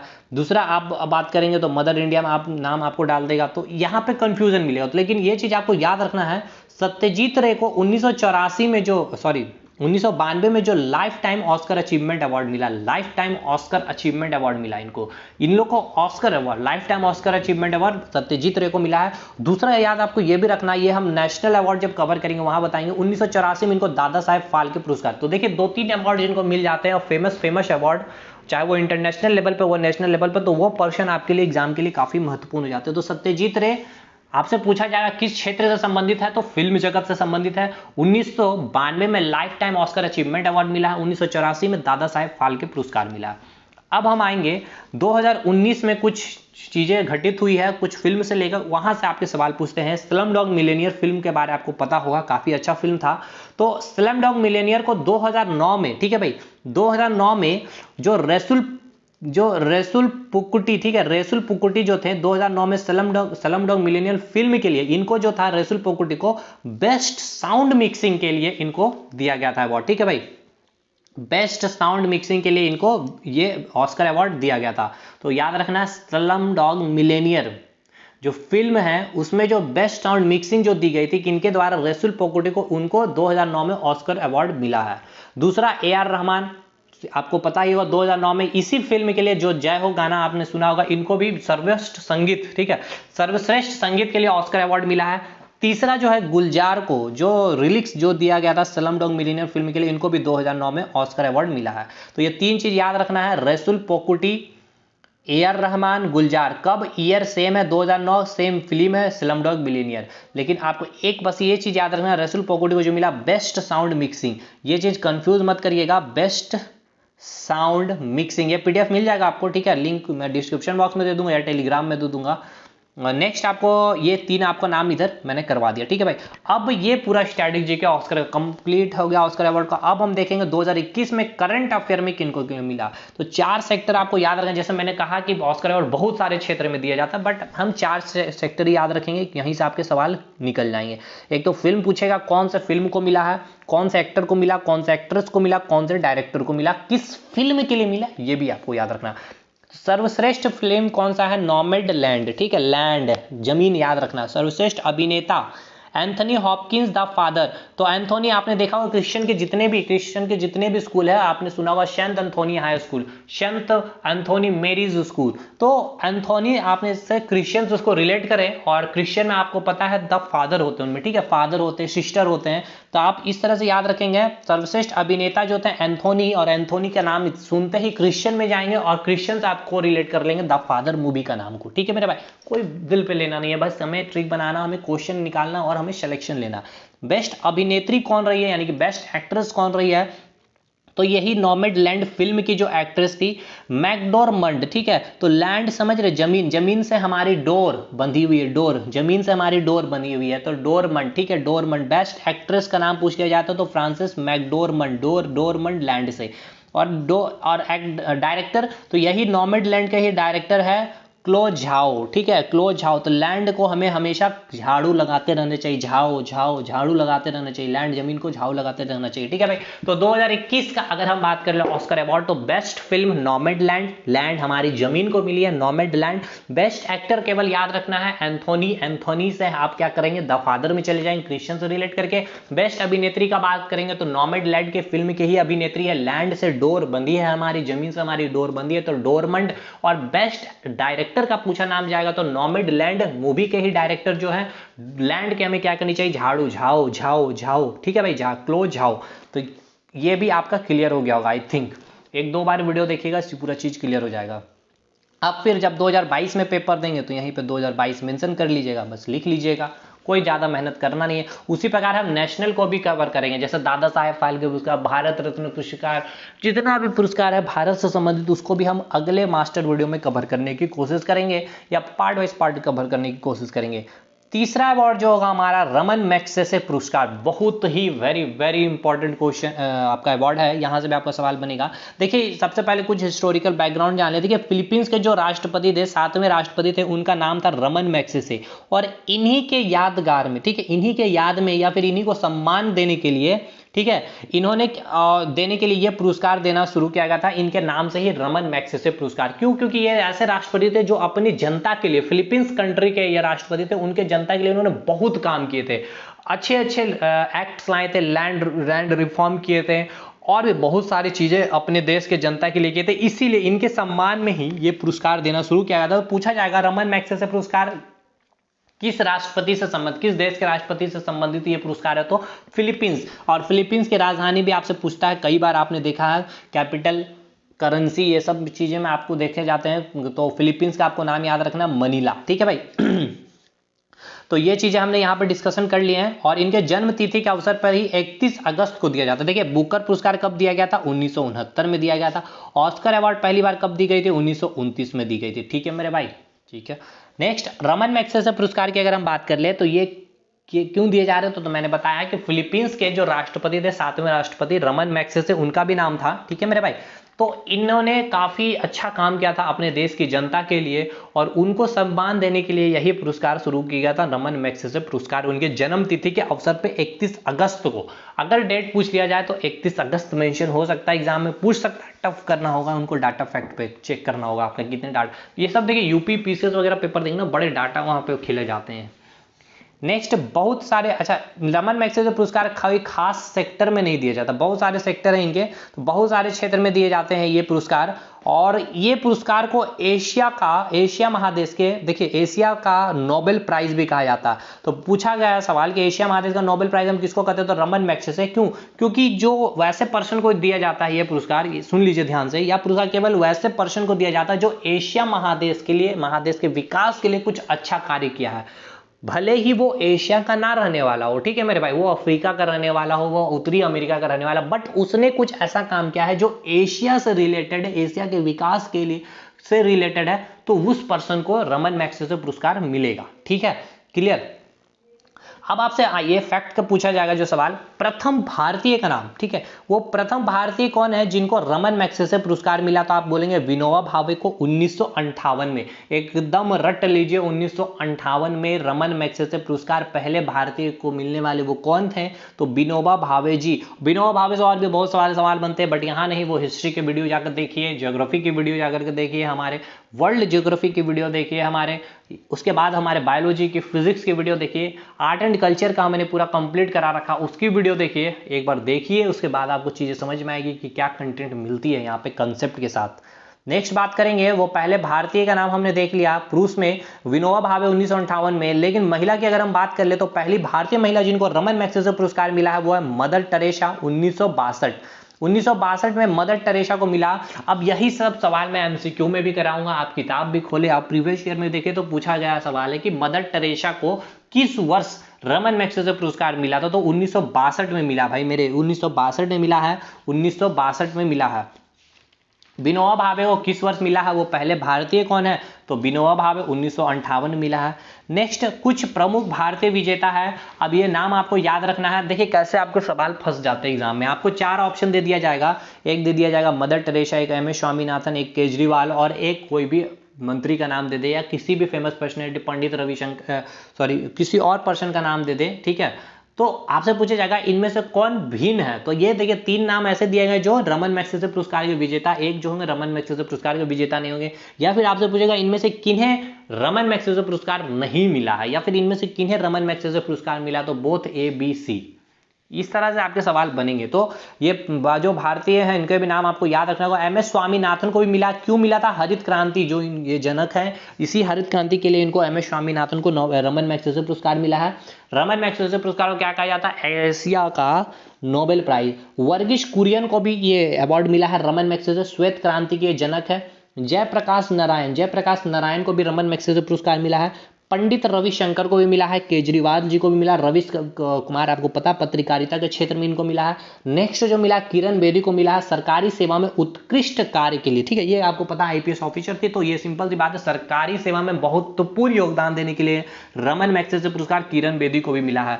तो पहले भारतीय कौन है भाई, पहले भारतीय विनोबा भावे हैं, पहले भारतीय महिला मदर टेरेसा 1962 पहले भारतीय महिला मदर टेरेसा 1962, पहले भारतीय विजेता विनोबा भावे 1958, एमएस स्वामीनाथन हरित क्रांति के लिए, वर्गीश कुरियन श्वेत क्रांति के लिए, रविश कुमार पत्रकारिता के क्षेत्र में मिला इनको, किरण बेदी को सरकारी सेवा में उत्कृष्ट कार्य करने के लिए मिला। ये सब पूछा गया सवाल है, ये पूछा गया सवाल, ये पूछा गया सवाल, ये पूछा गया सवाल, ये पूछा गया सवाल है, ये आपका पूछा है, ये आपका पूछा है कमीशन ने। उसके बाद एशिया महादेश का नोबेल प्राइज कहते हैं, ये पूछा आपके एग्जाम में, ठीक है भाई। अब यहां से पूरा स्टैटिक खत्म। और 2021 में देखिए बहुत सारे सेक्टर में दिया गया है ये रमन मैग्सेसे पुरस्कार, 2021 में मिला है, बट किसी भारतीय को नहीं मिला है, इसलिए आपके एग्जाम में यहां से सवाल नहीं पूछेगा, क्योंकि वो आप याद नहीं कर सकते हैं, ये कमीशन भी जानता है और कमीशन भी जानता है, ये हमारे लिए इंपॉर्टेंट नहीं, क्योंकि किसी भी भारतीय को नहीं मिला। जैसे कि रविश कुमार को जब मिला था, तो आपके एग्जाम में आपने देखा कि पिछले वर्ष कई बार आपके ये पेपर में रिपीट भी हुए और हर एग्जाम में पूछा, चाहे रेलवे का हो, एसएससी का हो, बिहार का है, झारखंड का कोई भी पेपर हुआ तो वहां पे पूछा गया। तो जब भारतीय को मिलता है तो वो आपके एग्जाम के लिए इंपॉर्टेंट हो जाता है। तो आपको याद नहीं करना है 2021 में, 2022 में आप देख लेंगे किसी भारतीय को मिलेगा तो आप नोट डाउन कर लेंगे। तो भाई यहाँ से फैक्ट आपका क्लियर हुआ कि नहीं रमन मैग्सेसे पुरस्कार का? पहले नहीं ये बताइए क्यों दिया गया था, क्यों दिया गया जाना स्टार्ट हुआ ये पुरस्कार? जो फिलीपींस कंट्री के जो राष्ट्रपति थे रमन मैग्सेसे, उनकी जन्मतिथि के अवसर पर उनको सम्मान देने के लिए ये पुरस्कार देना शुरू किया था, क्योंकि ये एक ऐसे राष्ट्रपति थे जो अपने देश की जनता, अपने देश की आम जनता के लिए बहुत ही महत्वपूर्ण कार्य, बहुत ही सेवा किए थे अपनी जनता के लिए। उनके सम्मान के लिए ये पुरस्कार देना शुरू किया गया था 31 अगस्त, ठीक है, याद रखना है आपको 31 अगस्त।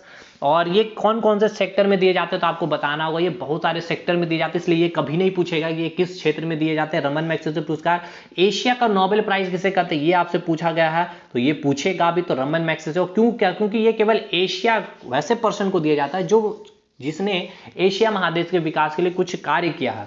पहले भारतीय का नाम पूछेगा तो 1958 में विनोबा भावे, महिला का नाम पूछेगा 1962 में तो आप मदर टेरेसा, भारतीय विजेता आपका नाम पूछेगा एम.एस. स्वामीनाथन, ठीक है भाई, मेरे एम.एस. स्वामीनाथन, वर्गीज कुरियन, जयप्रकाश नारायण, पंडित रविशंकर केजरीवाल, रविश कुमार, किरण बेदी। और 2021 में कोई ऐसे भारतीय नहीं रहे हैं जिनको अवार्ड मिला है, तो आपके एग्जाम के लिए इंपॉर्टेंट नहीं है। अब हम आएंगे पुलित्जर पुरस्कार। पुलित्जर पुरस्कार 3 अवार्ड हमने देख लिया मेरे भाई, कौन कौन से? एक बुकर पुरस्कार, ऑस्कर, एक रमन मैग्सेसे पुरस्कार। अब हम बात करेंगे पुलित्जर पुरस्कार में, ठीक है। पुलित्जर पुरस्कार ये भी काफी महत्वपूर्ण पुरस्कार होगा। ये टोटल 21-22 क्षेत्र में दिए जाते हैं, 21 या फिर 22, एक बार कंफर्म कर लीजिएगा गूगल करके। आपके एग्जाम में ऐसे ही कभी पूछेगा नहीं, इसलिए फिर भी आप एक बार कंफर्म कर लीजिए। पुलित्जर पुरस्कार जो होता है ये कई सारे क्षेत्रों में दी जाते हैं, लेकिन मुख्य क्षेत्र अगर बात करें तो पत्रकारिता वाला क्षेत्र होता है। अगर आपसे पूछ लिया जाए, कैसे पूछेगा, पुलित्जर पुरस्कार जो दिया जाता है कई क्षेत्रों में दी जाती है, लेकिन उन कई क्षेत्रों में से किस क्षेत्र से ये बहुत ज्यादा मतलब कि महत्वपूर्ण क्षेत्र होता है पुलित्जर पुरस्कार का, तो आपको बोलना है पत्रकारिता या फिर जर्नलिज्म, ठीक है मेरे भाई। ये चीज नोट डाउन कर लें आप अपना, या फिर माइंड में सेटअप रखेंगे। पुलित्जर पुरस्कार पत्रकारिता, मुख्य अगर बात कर ले इनका जो क्षेत्र होता है ये पत्रकारिता क्षेत्र में दिए जाते हैं, ठीक है। अगर हम बात कर ले इस बार 2020 में आपने जो जम्मू कश्मीर का आपने सिचुएशन देखा था, जो आर्टिकल 370 जो धारा हटाई गई थी, उनमें जो था क्या था कि उनमें वहां पे जो पुलित्जर पुरस्कार दिया गया था और वो 3 पर्सन को दिया गया था, यासीन डार को, मुख्तार खान और चन्नी आनंद। मैंने 2020 का भी यहाँ इसलिए लिया क्योंकि हो सकता है कि आपसे पूछ ले, क्योंकि बहुत अच्छा काम यहाँ किया था, क्योंकि उस दौरान जो स्थिति थी जम्मू एंड कश्मीर की वो सारी चीज को उन्होंने कैप्चर किया था, ठीक है। कैप्चर करके जो जर्नलिज्म, जो मतलब कि ये लोग जो न्यूज बनाते हैं वहां पे इन्होंने पब्लिश किया था वहां के फोटो, जम्मू एंड कश्मीर की जो सिचुएशन थी आफ्टर 370 धारा हटाने के बाद, जो कर्फ्यू वगैरह जो लगी थी, इसलिए इनको जो ये अवार्ड दिया गया था बेस्ट फोटो जर्नलिज्म क्षेत्र में। ये 3 व्यक्ति को जम्मू एंड कश्मीर में जो 370 धारा हटा था उसके लिए दिया गया था। किनको किनको? यासीन डार को, मुख्तार खान को और चन्नी आनंद को। तो हम देख लेते हैं, यहाँ पे आएंगे पहले पुलित्जर पुरस्कार, ये क्लियर है भाई। मुख्य क्षेत्र क्या होगा? पत्रकारिता, बट ये केवल पत्रकारिता में नहीं, बहुत सारे क्षेत्रों में दी जाती है। अच्छा, ये कहाँ दिया जाता है? तो अमेरिका में दिया जाता है। अमेरिका के कोलंबिया विश्वविद्यालय, कोलंबिया यूनिवर्सिटी के द्वारा यह पुरस्कार दिया जाता है। कब स्टार्ट किया गया था? 1917, याद कर लीजिए 1917। बुकर प्राइज 1969, ऑस्कर 1929, 1917 पुलित्जर पुरस्कार, 1917 पुलित्जर पुरस्कार। अब बात याद रखना है कि पहले भारतीय को कब मिला था? 1937, जस्ट 20 साल के बाद भारतीय को मिल गया था। उनका नाम याद रखना है, गोविंद बिहारी लाल को। किस क्षेत्र में मिला? तो पत्रकारिता के क्षेत्र में मिला था गोविंद बिहारी लाल को, ठीक है मेरे भाई।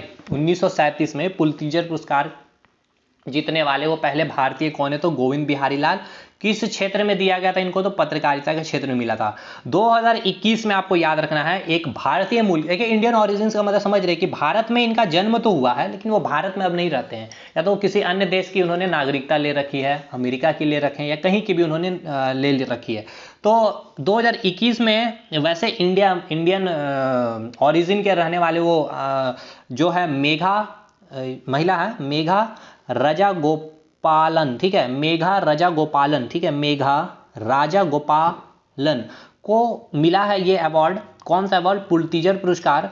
और ये किस क्षेत्र में है, किस क्षेत्र से ये बिलोंग करती है? तो पत्रकारिता है, पत्रकार है, जर्नलिस्ट है, और क्यों मिला था, इन्होंने चाइना में जो डिटेंशन, देखिए चाइना में जो मुस्लिम के लिए जो डिटेंशन सेंटर बनाए जा रहे थे, और ये बड़े ही सीक्रेट वे में चाइना बनाया जा रहा था, बिना डिस्क्लोज किए चीजें बताए हुए किसी भी न्यूज में या कहीं भी ये चीज नहीं बताई गई थी, वो चीज को ये रिपोर्ट की थी, ठीक है, मेघा राजगोपालन को। और इसीलिए इनको 2021 में मेघा राजगोपालन को 2021 में पुलित्जर पुरस्कार दिया गया था। किस क्षेत्र से बिलोंग करती है, जर्नलिज्म। अब ये आपके एग्जाम में इसलिए इंपॉर्टेंट है क्योंकि ये भारतीय मूल के रहने वाली है, ठीक है। नेक्स्ट, किस लिए दिया गया था, चाइना में जो सीक्रेटली बन, सीक्रेट मतलब कि काफ़ी सीक्रेट वे में ये बनाया जा रहा है, सीक्रेट वे में बनाया जाता है क्या, डिटेंशन कैंपस को। और आपको ये भी याद रखना होगा 2020 में भी best journalist, best photo journalist क्षेत्र में पुलित्जर पुरस्कार 3 व्यक्ति को दिया गया था, ठीक है। और ये नाम आपको याद रखना होगा, यासिन डार को, मुख्तार खान और चन्नी आनंद, ठीक है, ये भारतीय ही है। और क्यों दिया गया था, जो 370 धारा जो हटाई गई थी जम्मू एंड कश्मीर में, जो वहाँ की सिचुएशन थी, ठीक है, जो रियल जो सिचुएशन थी, उस रियल सिचुएशन को उन्होंने कैप्चर किया और उसको पब्लिश किया था न्यूज में, इसलिए इनको पुलित्जर पुरस्कार दिया गया था 2020 में। बेस्ट फोटो जर्नलिस्ट क्षेत्र में इनको मिला था, ठीक है मेरे भाई। तो पहला वो पर्सन है गोविंद बिहारी लाल, 1937 में, 1917 में देना स्टार्ट हुआ। किस क्षेत्र से बिलोंग करते थे गोविंद बिहारी लाल, पत्रकारिता। करंट अफेयर ये आपका हो गया 2021 में, मेघा राजगोपालन, चाइना में जो भी डिटेंशन सेंटर बन रहे थे, जर्नलिज्म है ये भी, सॉरी जर्नलिस्ट है। चौथा अवार्ड, पहला अवार्ड, दूसरा अवार्ड, तीसरा अवार्ड कंप्लीट, पहला बुकर्स, दूसरा ऑस्कर, तीसरा रमन मैग्सेसे, चौथा हमारा पुलित्जर पुरस्कार, और पांचवा जो हम लोग कवर कर रहे हैं कलिंग पुरस्कार। कलिंग, सबसे पहले तो यह नाम याद रखना कि उड़ीसा का प्राचीन नाम कलिंग हुआ करता था। कलिंग से आपको याद आना चाहिए खारवेल वगैरह जो अभिलेख मैंने करवाया है। एंशिएंट हिस्ट्री का वीडियो देखिए भाई, एक बार इंडियन हिस्ट्री का वीडियो देखिए, ज्योग्राफी का वीडियो देखिए हमारा, ठीक है। उड़ीसा का जो प्राचीन नाम है, क्या नाम है, तो वो कलिंग नाम है, ठीक है। पहले तो ये सवाल है, किसका नाम प्राचीन नाम है, तो उड़ीसा का नाम है प्राचीन नाम कलिंग। कलिंगा यूनिवर्सिटी भी है, आपको पता होना चाहिए। अब ये किस क्षेत्र में दिया जाता है कलिंगा पुरस्कार, ये आपसे पूछता है, तो विज्ञान के क्षेत्र में दिया जाता है। और कब से शुरुआत की गई थी, तो 1952 में ये शुरुआत की गई थी। और वो पहले पर्सन का नाम आपसे पूछा जाएगा, तो डी ब्रॉगली को पहला ये ऐसे पर्सन है जिनको कलिंग पुरस्कार दिया गया था। डी ब्रॉगली को 1952 में देना शुरू हुआ था विज्ञान के क्षेत्र में। और सबसे very very very very very important, tick कर लीजिए, पीसीएस में कई बार पूछा गया है, ऐसे पूछा गया था कि यूनेस्को के द्वारा दिया जाने वाला वह कौन सा पुरस्कार है, तो आपको बताना होगा कलिंग पुरस्कार। ये कलिंग पुरस्कार जो दिया जाता है यूनेस्को के द्वारा दिया जाता है। क्या कोई बताएगा, मेरा वीडियो देखा है आप लोगों ने इंटरनेशनल ऑर्गेनाइजेशन की, अगर मैं बात कर लूँ इंटरनेशनल ऑर्गेनाइजेशन की, तो ये वीडियो मैंने एक बार मैं आपको दिखा दूं, ये वाली वीडियो आपने देखी है या नहीं, जा करके देखिए। 1 घंटा 13 मिनट की वीडियो मैंने पूरी कंप्लीट कराई है, 1000 के ऊपर लोगों ने देखे भी हैं, तो जा करके एक बार देखिए। 5 ईयर पंचवर्षीय योजना को देखिए, पूरा पूरे प्राइम मिनिस्टर वगैरह सारा चीज़ हमने, जितना भी इनका उद्देश्य वगैरह सारा कुछ हमने याद करवा दिया। उसके बाद study GK art and culture 2 घंटे का वीडियो हमने पूरा कंप्लीट करवाया। ये वीडियो देखिए कि नहीं, एक बार देखिए, और उसके बाद देखने के बाद आप हमें बताइए कि जो ये उन्हें जो यूनेस्को जो अवार्ड आपको देती है कलिंग पुरस्कार, है ना भाई, कलिंग पुरस्कार जो यूनेस्को आपको देती है, यूनेस्को जो देती है, यूनेस्को का हेडक्वार्टर कहाँ है, इसका फुल फॉर्म बताइए, united national educational scientific cultural organisation, ठीक है भाई। तो इसका आपको हेडक्वार्टर बताना है। कब देना शुरू किया गया था कलिंग पुरस्कार, 1952 में। किस क्षेत्र में दिया जाता है, साइंस के क्षेत्र में। और किनको दिया गया था, पहली बात डी ब्रॉगली को दिया गया था। और वो पहले भारतीय विजेता का नाम पूछा जाएगा तो जगजीत सिंह को 1963 में दिया गया था, 1963 में दिया गया था, ठीक है। जितने साइंटिस्ट होते हैं मेनली उनको ही मिलता है ये अवार्ड कलिंग पुरस्कार। तो जगजीत सिंह को 1963 में मिला है कलिंग पुरस्कार, कलिंग पुरस्कार, कलिंग पुरस्कार। नेक्स्ट, छठा पुरस्कार जो हम लोग देखने वाले हैं, ग्रेमी पुरस्कार को। ग्रेमी पुरस्कार बहुत महत्वपूर्ण पुरस्कार है आपको, और ये पुरस्कार भी आपकी अमेरिका देती है। और आपसे पूछा जाएगा ये कौन से क्षेत्र में दी जाती है, ठीक है मेरे भाई। तो ये संगीत के क्षेत्र में दी जाती है, ठीक है। ग्रामोफोन, जिससे आप एडिशन जिनके खोज करता है, जिनसे ग्रामोफोन से ही इनका नाम ग्रेमी नाम रख दिया था, ये ग्रामो से ग्रेमी इनका नाम रख दिया था। जो एडिशन थे इनके खोज करता था ग्रामोफोन, जिससे गाना वगैरह सुना जाता था, ठीक है। तो ये इनसे ही प्रभावित होकर इस अवार्ड का नाम ग्रेमी नाम रख दिया गया था बाद में। और ये जो मेनली दिया जाता है ये सब एग्जाम के लिए इंपॉर्टेंट नहीं है, इसलिए इतना डिस्कशन करने की जरूरत नहीं। आपके एग्जाम में पूछा जाएगा कब ये स्टार्ट किया गया, तो 1959 में, 1959 में देना शुरू किया गया था। जो अमेरिका में ये स्टार्ट किया गया था, एडिशन इनके खोजकर्ता थे किसके, ग्रामोफोन के। ये ग्रामोफोन से ही ये ग्रैमी अवार्ड बन गया था। ये ग्रामोफोन क्या था, गाना वाना सुनते थे। किस क्षेत्र में दिया जाता है ये आपके एग्जाम के लिए इंपॉर्टेंट है, तो संगीत के क्षेत्र में दी जाती है। साइंस के क्षेत्र में कलिंग पुरस्कार, रमन मैग्सेसे पुरस्कार, पुलित्जर पुरस्कार, बुकर पुरस्कार, ऑस्कर पुरस्कार, सारे हमने करवा दिए भाई। अब जो पहले भारतीय हैं वो भारतीय विजेता कौन है, पंडित रविशंकर। इनको क्या मैंने बताया था, रमन मैग्सेसे पुरस्कार मिला है। और ये किस सेक्टर से बिलोंग करते, तो ये सितार वादक है। ठीक है भाई, सितार वादक है। अब ये सब चीज मैंने आर्ट एंड कल्चर में करभर करवाया है। अभी मैंने आपको जो वीडियो दिखाया था 2 घंटे में, पूरा पूरा वाद्य यंत्र है, जो मेले, फेस्टिवल, डांस, जितने ऐतिहासिक प्लेस है, गुम्बद हो चाहे ताजमहल हो, एनीथिंग, कुतुब मीनार, सारा चीज हमने करवाया भाई। तो एक बार देखिए वीडियो को। नेक्स्ट पर्सन है जाकिर हुसैन को मिला ग्रैमी पुरस्कार। आपसे क्यों पूछता, देखिए अब आपको समझ में आ रहा। मैंने आर्ट एंड कल्चर में जो पढ़ाया था, जाकिर हुसैन ये किस क्षेत्र से संबंध रखते हैं, तबला वादक है। विश्व मोहन भट्ट वीणा बजाते हैं। पंडित रविशंकर सितार बजाते थे। ये क्यों पूछा जाता है, आपसे समझ में आ रहा। देखिए क्योंकि इनको जो है ग्रैमी पुरस्कार मिला है। अब ये क्यों ग्रैमी पुरस्कार मिला, मतलब क्या, ये संगीत के क्षेत्र में विश्व स्तर का बहुत बड़ा अवार्ड है। तो अमेरिका अगर आपको बुला करके अवार्ड दे रहा है तो आपका कमीशन पूछेगा नहीं कि आपके कौन से भारतीयों को अमेरिका ने बुला करके अवार्ड दिया है। तो ये इसलिए आपके एग्जाम के लिए महत्वपूर्ण होता है मेरे भाई। तो पंडित रविशंकर सितारवाद, जाकिर हुसैन तबला वाद्य यंत्र, इनको मिला है ग्रैमी पुरस्कार। विश्व मोहन भट्ट वीणा बजाते हैं। संदीप दास तबला, और AR रहमान आपको पता है कि ये संगीतकार हैं। तो इन सभी को जो है आपका ग्रैमी पुरस्कार मिल चुका है। अमेरिका के द्वारा दिया जाता है, संगीत के क्षेत्र में दिया जाता है। 1959 में शुरुआत की गई थी। पहले भारतीय विजेता कौन है, पंडित रविशंकर प्रसाद। पंडित रविशंकर सितार वादक, जाकिर हुसैन तबला बजाते थे, विश्व मोहन भट्ट वीणा बजाते थे, संदीप दास तबला बजाते थे, AR रहमान संगीतकार है। ठीक है, अब आएंगे हम लोग ग्रैमी अवार्ड जो करंट अफेयर में जो मिला है 2021 में, ये अब फिर 2022 में आप यहाँ नोट डाउन कर लेना भाई, स्पेस छोड़ देंगे थोड़ा सा। ठीक है, तो एल्बम ऑफ द ईयर किनको मिला है, तो फोकलोर। ठीक है, फोकलोर एक एल्बम का नाम है, इनको ग्रैमी अवार्ड मिला है। और जो सॉन्ग है, सॉन्ग ऑफ द ईयर कौन सा, आई कांट ब्रीथ। ठीक है, मैं सांस नहीं ले सकता हूं तुम्हारे बिना, आई कांट ब्रीथ, ये एक सॉन्ग है, उनको मिला है ग्रैमी अवार्ड। तो एल्बम कौन सा, एल्बम का नाम आपको याद रखना है, फोकलार। ठीक है, फोकलार। और वो सॉन्ग का नाम क्या है, I can't breathe. I hope ये चीजें आपको क्लियर है। और नहीं याद हुआ तो एल्बम आपको याद रखना है कैसे, लार, आपके मुंह से गाना गाओगे तो मुंह से गाओगे ना भाई, तो लार मुंह से ही निकलता है। और सॉन्ग ऑफ द ईयर, तो सॉन्ग आप कब गाना गाते हैं जिसके बिना आप जब नहीं रहता, आई कांट ब्रीथ, मतलब सांस नहीं रोक सकते भाई। ठीक है, जो भी हो, ऐसा होता नहीं है, फिर भी मैं आपको बता दिया हूं। अब आगे चलते हैं मेरे भाई। 63वां ग्रैमी अवार्ड हमने कंप्लीट। 7वां अवार्ड हम लोग देखेंगे अब, बाफ्टा अवार्ड। सबसे पहला तो आपको इसका फुल फॉर्म से सवाल पूछता है, British academy of film and television arts. British academy of film and television art, मतलब समझिए, देखिए अभी हमने अमेरिका की बात की है अवार्ड, लेकिन ये अवार्ड जो दिया जाता है ब्रिटेन के द्वारा दिया जाता है, इंग्लैंड के द्वारा दिया जाता है, लंदन में ये अवार्ड दिया जाता है। और किस क्षेत्र में दिया जाता है, तो ये फिल्म क्षेत्र में दिया जाता है, सिनेमा क्षेत्र में। ये यानी कि लंदन का अगर प्रमुख सिनेमा क्षेत्र का पुरस्कार पूछा जाएगा तो बाफ्टा होगा। और एकदम 110% लिखिए, ये आपसे क्या पूछेगा एग्जाम में, ये पूछेगा ही तो पूछेगा एग्जाम में, चाहे लिख के रख लीजिए। तो बाफ्टा की स्थापना कब हुई थी, 1947 में। ये जो एकेडमी है, British academy of film television arts की स्थापना 1947 में हुई थी। बट ये जो अवार्ड देना स्टार्ट किया था कब, 1949 में, 2 साल के बाद। पहला 1 मिनट मेरे भाई, हाँ भाई तो माफ करिएगा, हम बात करें थे बाफ्टा अवार्ड की। तो पहला तो इसका फुल फॉर्म है British academy of film and television arts. और ये कहाँ दिया जाता है, लंदन में। लंदन के अगर प्रमुख पुरस्कार की बात कर ली जाए सिनेमा क्षेत्र में, तो कौन सा अवार्ड होगा, बाफ्टा अवार्ड होगा। और दूसरा, अगर स्टैब्लिशमेंट ईयर अगर आपसे पूछ लिया जाए, बाफ्टा की स्थापना जो है स्टैब्लिशमेंट ईयर 1947। ठीक है, इसकी स्थापना कब की गई थी, तो 1947 में इसकी स्थापना की गई थी।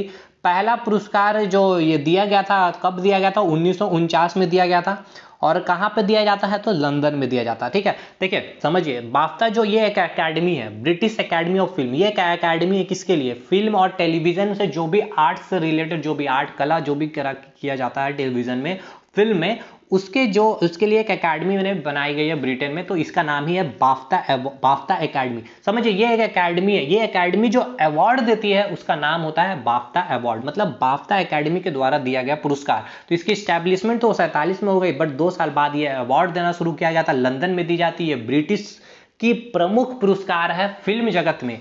अब ये आपसे पूछेगा सवाल कि 2021 में वो सारे फिल्म का नाम बताइए। तो देखिए इन्होंने जो अवार्ड, देखिए ऑस्कर में हमने क्या देखा, बेस्ट फिल्म नॉमैडलैंड, बेस्ट अभिनेता तो हमने देखा एंथनी से हमने को रिलेट किया द फादर, बेस्ट अभिनेत्री हमने देखा, तो बेस्ट अभिनेत्री हमने देखा नॉमैडलैंड फिल्म की है अभिनेत्री थी, नॉमैडलैंड, लैंड मतलब जमीन, जमीन से हमारी डोरमंड अभिनेत्री का नाम थी। बेस्ट डायरेक्टर हमने देखा नॉमैडलैंड के ही फिल्म के डायरेक्टर जो थे, तो लैंड जमीन हमें क्या करना है, क्लो झाओ को मिला हुआ।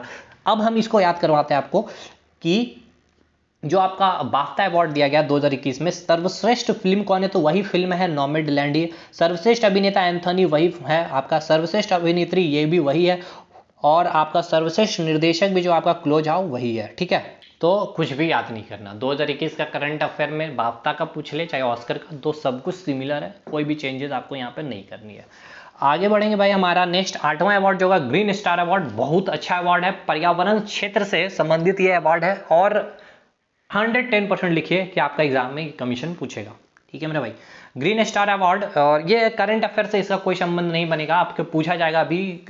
ये जो स्टैटिक पोर्शन की अगर हम बात कर ले, ये अवार्ड किस क्षेत्र में दी जाती है, तो देखिए ये जो क्षेत्र में दिया जाता है पर्यावरण आपदा को रोकने के लिए, ठीक है, पर्यावरण आपदा को रोकने के लिए कोई कार्य किया गया हो, या फिर मानव सेवा के लिए, ठीक है, मानव के हित के लिए कोई कार्य किया गया हो, तो उसके लिए ये अवार्ड दिया जाता है। कौन सा अवार्ड, ग्रीन स्टार अवार्ड दिया जाता है। यूएन संयुक्त राष्ट्र संघ में ये यहाँ पे मिल करके 3 संस्था यहाँ पर मिली थी, वो 3 संस्था जो ये अवार्ड देती है उसका नाम आपको याद रखना है, united nation environment programme, green cross international, और एक है आपका OCHA। ये 3 संस्था जो है आपकी अवार्ड देती है ग्रीन स्टार अवार्ड। तो यही आपसे पूछा जाएगा कि ये जो अवार्ड दी जाती है किसके द्वारा दी जाती है, कौन कौन से संस्था ये अवार्ड देती है, तो एक संस्था का और नाम दे देगी, तो ये आपको टिक करना है ये तीनों, और कौन नहीं देता तो आपको ये टिक करना होगा। तो एक तो UNEP, आपको इसका हेडक्वार्टर इसलिए आपसे एग्जाम में पूछता है नैरोबी में है, केनिया में है, अफ्रीका महादेश में है, फुल फॉर्म मैंने करा दिया। ग्रीन क्रॉस इंटरनेशनल, इसका हेडक्वार्टर कभी नहीं पूछेगा, आपसे पूछेगा OCHA का फुल फॉर्म, तो कई लोग गलत करके ही आएंगे क्योंकि इनका देखिए यूनाइटेड नेशन इसमें साइलेंट होता है, तो United nation for office of coordination of humanity affair. ठीक है, तो आप देखिए यूनाइटेड नेशन इसमें साइलेंट है, united nation for office of coordination of humanity affair. ठीक है, इसका हेडक्वार्टर कहाँ है, तो न्यूयॉर्क में है। अब यहाँ से आपका ये चीज़ पूछा जाता है यही कि 3 संस्था द्वारा ये अवार्ड दिया जाता है, किस क्षेत्र में दिया जाता है, पर्यावरण आपदा को रोकने के लिए या फिर मानव के हित के लिए कोई कार्य किया गया तो उसके लिए ग्रीन स्टार अवार्ड दिया जाता है। और ये अवार्ड कब शुरू किया गया था ये भी पूछा जाता है, तो 2009, बहुत नया अवार्ड है, लेटेस्ट अवार्ड 2009 में ये स्टार्ट किया गया था, और प्रत्येक 2 वर्ष के अंतराल में ये अवार्ड दी जाती है। ठीक है मेरे भाई, प्रत्येक 2 वर्ष के अंतराल में ये 2 अवार्ड दी जाती है।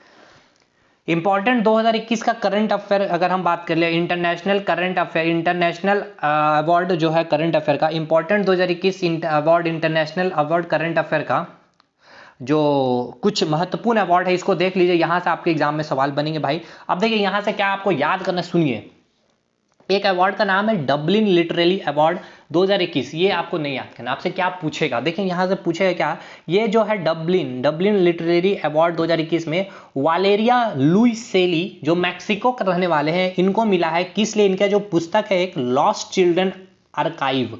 अब आपसे पूछेगा एग्जाम में कि लॉस्ट चिल्ड्रन आर्काइव के राइटर कौन है या ऑथर कौन है, तो वालेरिया लुइसेली। ये इसलिए मैंने यहां पर लिखा है, इसलिए मैंने नहीं लिखा है कि डबलिन लिटरेरी अवार्ड 2021 किसको मिला, ये कभी नहीं पूछेगा, आपसे ये पूछेगा कि वालेरिया लुइसेली किसके ऑथर हैं, तो लॉस्ट चिल्ड्रन आर्काइव के। ठीक है, पेन पिंटर पुरस्कार जो है सितसी डंगरेम्बग्गा, ये जो जिम्बाब्वे के रहने वाले, ये पेन पिंटर पुरस्कार याद रखना है आपको, किनको मिला है, तो सितसी, ये पूछा गया है, कई बार पूछा गया, पिछले साल भी पूछे गए किसी एग्जाम में, पेन पिंटर पुरस्कार किसको मिला, तो याद रखना ये भी साहित्य के क्षेत्र में दिया जाता है, ये अवार्ड, ये भी ऐसे भी पूछ सकता है, तो ये भी साहित्य के क्षेत्र में दिया जाता है। और इस बार जो मिला है सितसी डंगरेम्बग्गा को मिला है, ये जिम्बाब्वे के रहने वाले हैं, लेकिन इनके जो उपन्यास काफी इंपॉर्टेंट आपके एग्जाम के लिए, द मॉर्नेबल बॉडी, ठीक है, सॉरी दिस मॉर्नेबल बॉडी, ठीक है, दिस मॉर्नेबल बॉडी, ठीक है, दिस मॉर्नेबल बॉडी। तो आपसे पूछेगा लॉस्ट चिल्ड्रन आर्काइव के राइटर ऑथर कौन है, तो वालेरिया लुइसेली। आपसे पूछेगा द मॉर्नेबल बॉडी का ऑथर कौन है, तो सित्सी डगरेम्बग्गा है। पेन प्रिंटर पुरस्कार मिला है इनको ही, किस क्षेत्र में दिया जाता है, साहित्य के क्षेत्र में दिया जाता है। प्रोनाउंसिएशन हो सकता है थोड़ा गलत क्योंकि इनका नाम ही ऐसा है, तो इसमें मैं भी कुछ नहीं कर सकता हूं। नेक्स्ट अवार्ड है international business book of the year award, किनको मिला है इस बार, तो नितिन राकेश तथा जेरी विंड। अब ये नहीं याद रखना है कि ये अवार्ड किसको मिला है, अब आपको ये अवार्ड, ये चीज याद रखना है कि ये जो इनका किताब का नाम आपको याद रखना है। आपसे पूछा जाएगा, आपने देखा बुक्स एंड ऑथर में क्या पूछता है, यही तो पूछता है जो आपके अवार्ड बने हुए हैं, जहां से अवार्ड पूछे गए, और कुछ फेमस पर्सनैलिटी भारत के उन्होंने किताब लिख दिया तो वो आपसे पूछ लिया जाता है बस। तो वो सब वीडियो भी आएगी, उसके लिए परेशान नहीं हुई, बुक्स एंड ऑथर की भी दमदार स्टैटिक प्लस करंट कंप्लीट करवाऊंगा। Transformation in times of crisis, ये किताब का नाम है, transformation in times of crisis. तो ये जो लिखे गए हैं नितिन राकेश तथा जेरी विंड के द्वारा, transformation in times of crisis. तो बुक्स एंड ऑथर का जब मैं वीडियो बनाऊंगा तो वहीं पे मैं ट्रिक करवा दूंगा, ठीक है, सब कुछ याद करा दूंगा, लेकिन ये आपको अभी याद होना चाहिए, transformation in times of crisis के जो ऑथर है नितिन राकेश और जेरी विंड। 9वां अवार्ड हमारा जो है 78 नंबर का ये जो गोल्डन ग्लोब अवार्ड इस बार हुआ था, इसमें जो ये भी फिल्म क्षेत्र में दिया जाता है गोल्डन ग्लोब अवार्ड, 3 मैंने करवाया है इंटरनेशनल लेवल पे। एक तो बाफ्टा जो लंदन ब्रिटेन का मुख्य अवार्ड है फिल्म क्षेत्र में, और पहला अवार्ड जो है आपका ऑस्कर, ठीक है, फिल्म क्षेत्र में पूरे विश्व के स्तर में बात करें सबसे बड़ा अवार्ड होता है, अमेरिका की कह ले तो, या फिर पूरे विश्व स्तर पर सबसे बड़ा अवार्ड। और तीसरा अवार्ड मैं करवा रहा हूँ गोल्डन ग्लोब अवार्ड फिल्म क्षेत्र में। 3 याद रखना है, बेस्ट फिल्म नोमैडलैंड, बाकी 2 आपको याद रखना होगा, जो अभिनेता है चैडविक बॉसमैन और एक है अभिनेत्री एंड्रा डे। और ये फिल्म किसके लिए है, Ma Rainey's Black Bottom the United States versus Billie Holiday के फिल्म के अभिनेत्री एंड्रा डे हैं, और मी रेनिज ब्लैक टाइम के जो अभिनेता है चैडविक बॉसमैन है, इसको दिया गया था। तो आपको गोल्डन ग्लोब अवार्ड आपको याद करना होगा, इसका ट्रिक मैं नहीं करवा रहा हूँ भाई, मुझे जल्दी वीडियो भी खत्म करना, ट्रिक सब कुछ मैं नहीं करवा सकता हूँ सब कुछ। अंतिम अवार्ड नोबेल पुरस्कार में हम लोग आएंगे, ठीक है भाई। अब देखिए नोबेल पुरस्कार का मैं थोड़ा सा हिस्टोरिकल बैकग्राउंड में आपको लेकर चलूं तो अच्छा, एक चीज मैं आपको बता दूं नोबेल प्राइज से पहले, देखिए भाई आप लोग को मैं ये जो वीडियो बताया वो 5 ईयर प्लान वो खत्म कर डालिए, बहुत हेल्पफुल होगा आपके लिए। इंटरनेशनल ऑर्गेनाइजेशन खत्म कर डालिए, सारा लिंक डिस्क्रिप्शन बॉक्स में मिलेगा। बायोलॉजी का ये सब वीडियो देखिए, पूरा मास्टर वीडियो मैंने पूरा बायोलॉजी खत्म करा है, प्रैक्टिस सेट करवाया है एनटीपीसी का, आर्ट एंड कल्चर करवाया है 2 घंटे में पूरा कंप्लीट, इसको करिए, इसका फायदा लीजिए।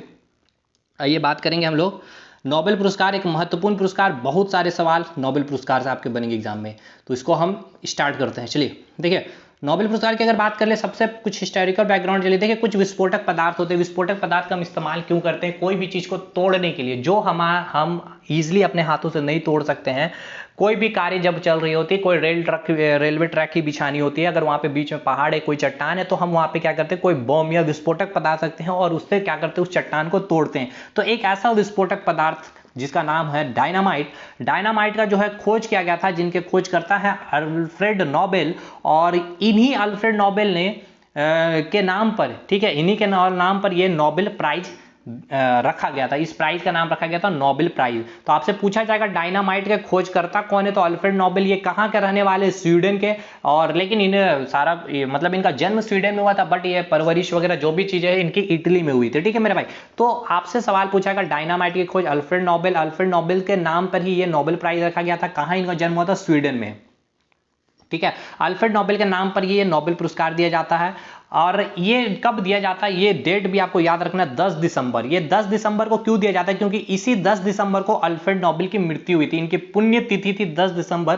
तो यही चीज ये आपको याद रखना, इनकी मृत्यु 10 दिसंबर 1896 में हुई थी, और इन्हीं के पुण्यतिथि प्रत्येक वर्ष 10 दिसंबर को नोबेल पुरस्कार दिया जाता है, ठीक है। और ये कब से स्टार्ट किया गया था देना, तो 1901 से ये अवार्ड देना स्टार्ट हुआ गया था। सोचिए कितना पुराना अवार्ड है, 1901 से देना स्टार्ट हुआ था, और ये 5 क्षेत्र में दी जाती थी। जब ये अवार्ड देना शुरू हुआ था 1901 में, 10 दिसंबर को दिया जाता था, प्रत्येक साल दिया जाता है 10 दिसंबर को। 1901 में स्टार्ट किया गया था ये नोबेल प्राइज। कितने क्षेत्र में देना स्टार्ट किया गया था, 5 क्षेत्र में, 5 क्षेत्र कौन कौन सा था आपका? 5 क्षेत्र जो था आपका फिजिक्स था, भौतिकी, केमिस्ट्री, रसायन, मेडिसिन, चिकित्सा, साहित्य, लिटरेचर, शांति और पीस। ठीक है, ये 5 क्षेत्र में 1901 से ये अवार्ड नोबेल प्राइज देना स्टार्ट हुआ था। नोबेल प्राइज फिजिक्स में, नोबेल प्राइज केमिस्ट्री में, नोबेल प्राइज चिकित्सा में, नोबेल प्राइज लिटरेचर में, नोबेल प्राइज पीस में दिया जाता था 1901 से 5 क्षेत्र में। लेकिन आपसे अगर मैं आपको बताऊं तो 1969 में एक क्षेत्र और जोड़ा जाता है, 6वां क्षेत्र, 6th क्षेत्र जो होता इकोनॉमिक्स यानी कि अर्थशास्त्र में भी नोबेल प्राइज देना शुरू हुआ था 1969। आपको 3 चीज आपको इंपॉर्टेंट हो गया, क्या क्या? एक तो आपका Oscar award, sorry Bookers prize 1969, और आपका एक मैंने 1969 में क्या बताया आपको, इसरो की स्थापना, और एक आपका क्या होगा 6ठा क्षेत्र जो हो गया आपका, क्या 6ठा क्षेत्र क्या हो गया आपका, जो इकोनॉमिक्स देना स्टार्ट हुआ था कब? 1969 से। ठीक है मेरे भाई, 1969 से। ठीक है, तो बुकर्स प्राइज कब से स्टार्ट हुआ था? 1969 से। 6ठा क्षेत्र जोड़ा गया था इकोनॉमिक्स को 1969 से, इसरो का स्टैब्लिशमेंट भी 1969 से। तो आपसे पूछेगा सवाल ऐसे कि प्रारंभ में, शुरुआत में नोबेल प्राइज कितने क्षेत्र में दिया जाता? 5 क्षेत्र में दिया जाता, फिजिक्स, केमिस्ट्री, मेडिसिन, लिटरेचर और पीस, शांति। लेकिन बाद में एक क्षेत्र और जोड़ा गया, तो ऐसे पूछेगा कि नोबेल प्राइज कुल कितने क्षेत्र में दिया जाता? तो 6 क्षेत्र में। प्रारंभ में कितने क्षेत्र में दिया जाता? तो 5 क्षेत्र में। तो आप समझिएगा क्वेश्चन की प्रवृत्ति, उसके नेचर को समझिएगा, क्या वो पूछना चाह रहा आपसे। ठीक है भाई, तो डायनामाइट की खोज अल्फ्रेड नोबेल ने, स्वीडन के रहने वाले हैं, मतलब उनका जन्म हुआ था, अल्फ्रेड के नाम पर नोबेल पुरस्कार दिया जाता है प्रत्येक वर्ष। कब दिया जाता? 10 दिसंबर को। कब से यह अवार्ड देना शुरू हुआ? तो 1901 में। कितने क्षेत्र में? 5 क्षेत्र में। 6वां क्षेत्र कब जोड़ा गया था? 1969 में। कौन सा सेक्टर था वो? इकोनॉमिक्स का था। चलिए आगे बढ़ते हैं मेरे भाई। टोटल 6 क्षेत्रों में दिया जाता है नोबेल प्राइज। प्रारंभ में कितने क्षेत्र थे? 5 क्षेत्र थे। अब जो 5 क्षेत्र, देखिए ये टोटल 6 क्षेत्रों में से 5 क्षेत्र जो है और एक जो क्षेत्र है, ठीक है, ये 5 क्षेत्र का जो नोबेल प्राइज दिया जाता था वो कहाँ दिया जाता था? तो ये आपसे पूछा जाता है, और वो जो एक क्षेत्र जो बचता वो आपसे पूछा जाता है। तो समझिएगा इसको, टोटल नोबेल पुरस्कार कितने क्षेत्र में दिए जाते हैं? टोटल 6 क्षेत्र में दिए जाते हैं। नोबेल पुरस्कार स्वीडन की राजधानी, ठीक है, स्वीडन की जो राजधानी है जहां पे जन्म हुआ था किनका? अल्फ्रेड नोबेल का, इनकी राजधानी स्टॉकहोम में दी जाती है। नोबेल पुरस्कार कहां पे दी जाती है? तो स्वीडन की राजधानी स्टॉकहोम में। लेकिन कौन कौन से नोबेल प्राइज दी जाती है वहां पर देखिए कौन कौन से, फिजिक्स की दी जाती है, केमिस्ट्री की दी जाती है, मेडिसिन की दी जाती है, साहित्य का नोबेल पुरस्कार और इकोनॉमिक्स का नोबेल पुरस्कार कहाँ दिया जाता है? स्वीडन के स्टॉकहोम में। लेकिन शांति का नोबेल प्राइज कहाँ नहीं दिया जाता? स्वीडन का स्टॉकहोम में नहीं दिया जाता। ये आपको याद रखना है। वही चीज यहां मैंने लिखा है कि लेकिन शांति का नोबेल पुरस्कार नॉर्वे की राजधानी ओस्ले में दी जाती है। ठीक है, कहां दी जाती है? ओस्ले में। ये किसकी राजधानी है? नॉर्वे की राजधानी ओस्ले में दी जाती है। तो शांति का नोबेल प्राइज कहां दिया जाता है? ये ऐसे पूछेगा आपसे एग्जाम में, या आपसे पूछा जाएगा कि स्वीडन की राजधानी स्टॉकहोम में कौन नोबेल प्राइज का कौन सा अवार्ड नहीं दिया जाता है? शांति का, साहित्य का, फिजिक्स का, केमिस्ट्री का। तो शांति का अवार्ड नहीं दिया जाता है नोबेल प्राइज। वो कहाँ दिया जाता है? स्वीडन, नॉर्वे की राजधानी ओस्ले में दी जाती है।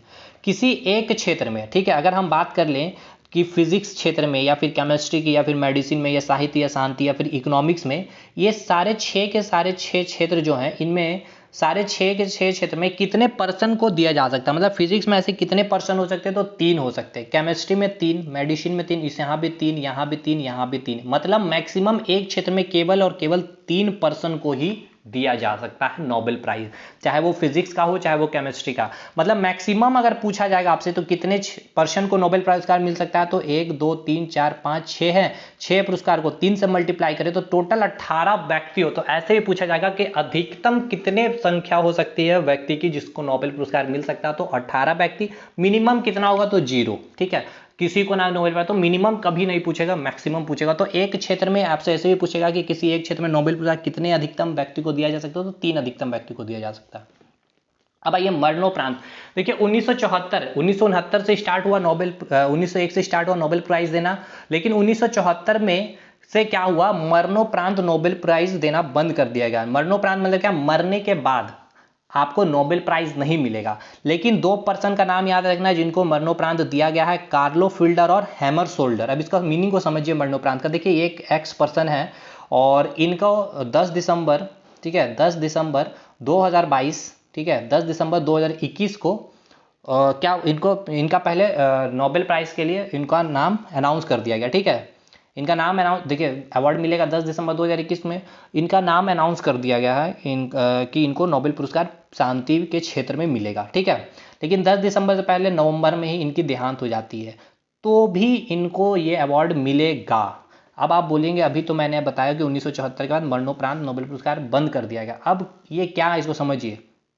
ये कोई एक्स पर्सन है, इसने शांति के क्षेत्र में बहुत अच्छा काम किया, बहुत अच्छा काम किया है, लेकिन इनका नवंबर में, ठीक है, या फिर जब नोबेल पुरस्कार देना था तो वो लोग पहले क्या करते हैं, सेलेक्ट करते हैं किस किस पर्सन को देना है, उससे पहले इनका क्या हुआ, मृत्यु हो गया। मान लेते हैं कि अक्टूबर में ये लोग नोबेल प्राइज देने के लिए लिस्टिंग कर रहे थे और जाना गया कि ये एक्स पर्सन है जिसने शांति के क्षेत्र में बहुत अच्छा कार्य किया है और इनको ही नोबेल प्राइज देना चाहिए, बट पता चला कि इनका मृत्यु हो गया, तो इनको सेलेक्ट नहीं किया जाएगा, नॉमिनेट नहीं किया जाएगा उस अवार्ड के लिए। ठीक है, क्योंकि इनकी मृत्यु हो गई। तो ये डिफरेंस है मरणोपरांत का, इतना नहीं समझना, बस आपको ये पूछा जाएगा कब से मरणोपरांत नोबेल प्राइज देना बंद कर दिया गया। 1974 में वो दो पर्सन का नाम हैमरसोल्डर कार्लो फिल्डर को दिया गया है।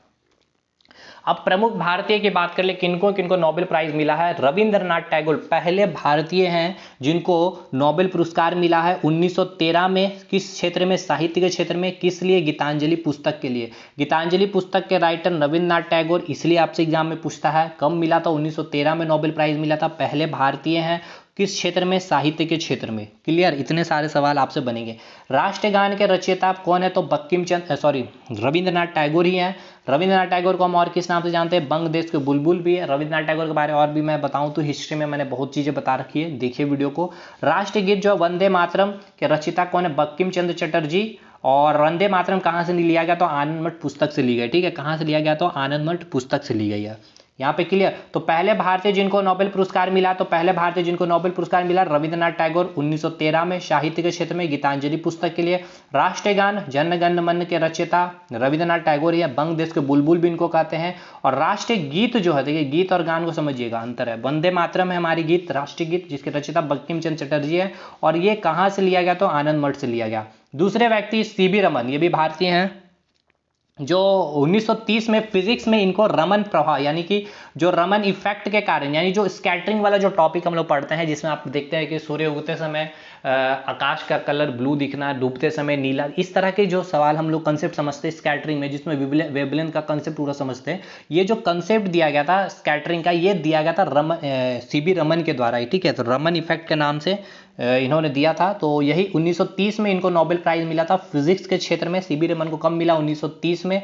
रविंद्रनाथ टैगोर को 1913 में। साहित्य के क्षेत्र में गीतांजलि पुस्तक के लिए। राष्ट्रगान के रचयिता रविंद्रनाथ टैगोर, बंग देश के बुलबुल कहते हैं। राष्ट्रगीत वंदे मातरम के रचयिता बंकिम चंद्र चटर्जी, आनंद मठ से लिया गया था। सीवी रमन को 1930 में फिजिक्स के क्षेत्र में रमन प्रभाव के लिए, प्रकाश प्रक्रिया यानी कि स्कैटरिंग के लिए।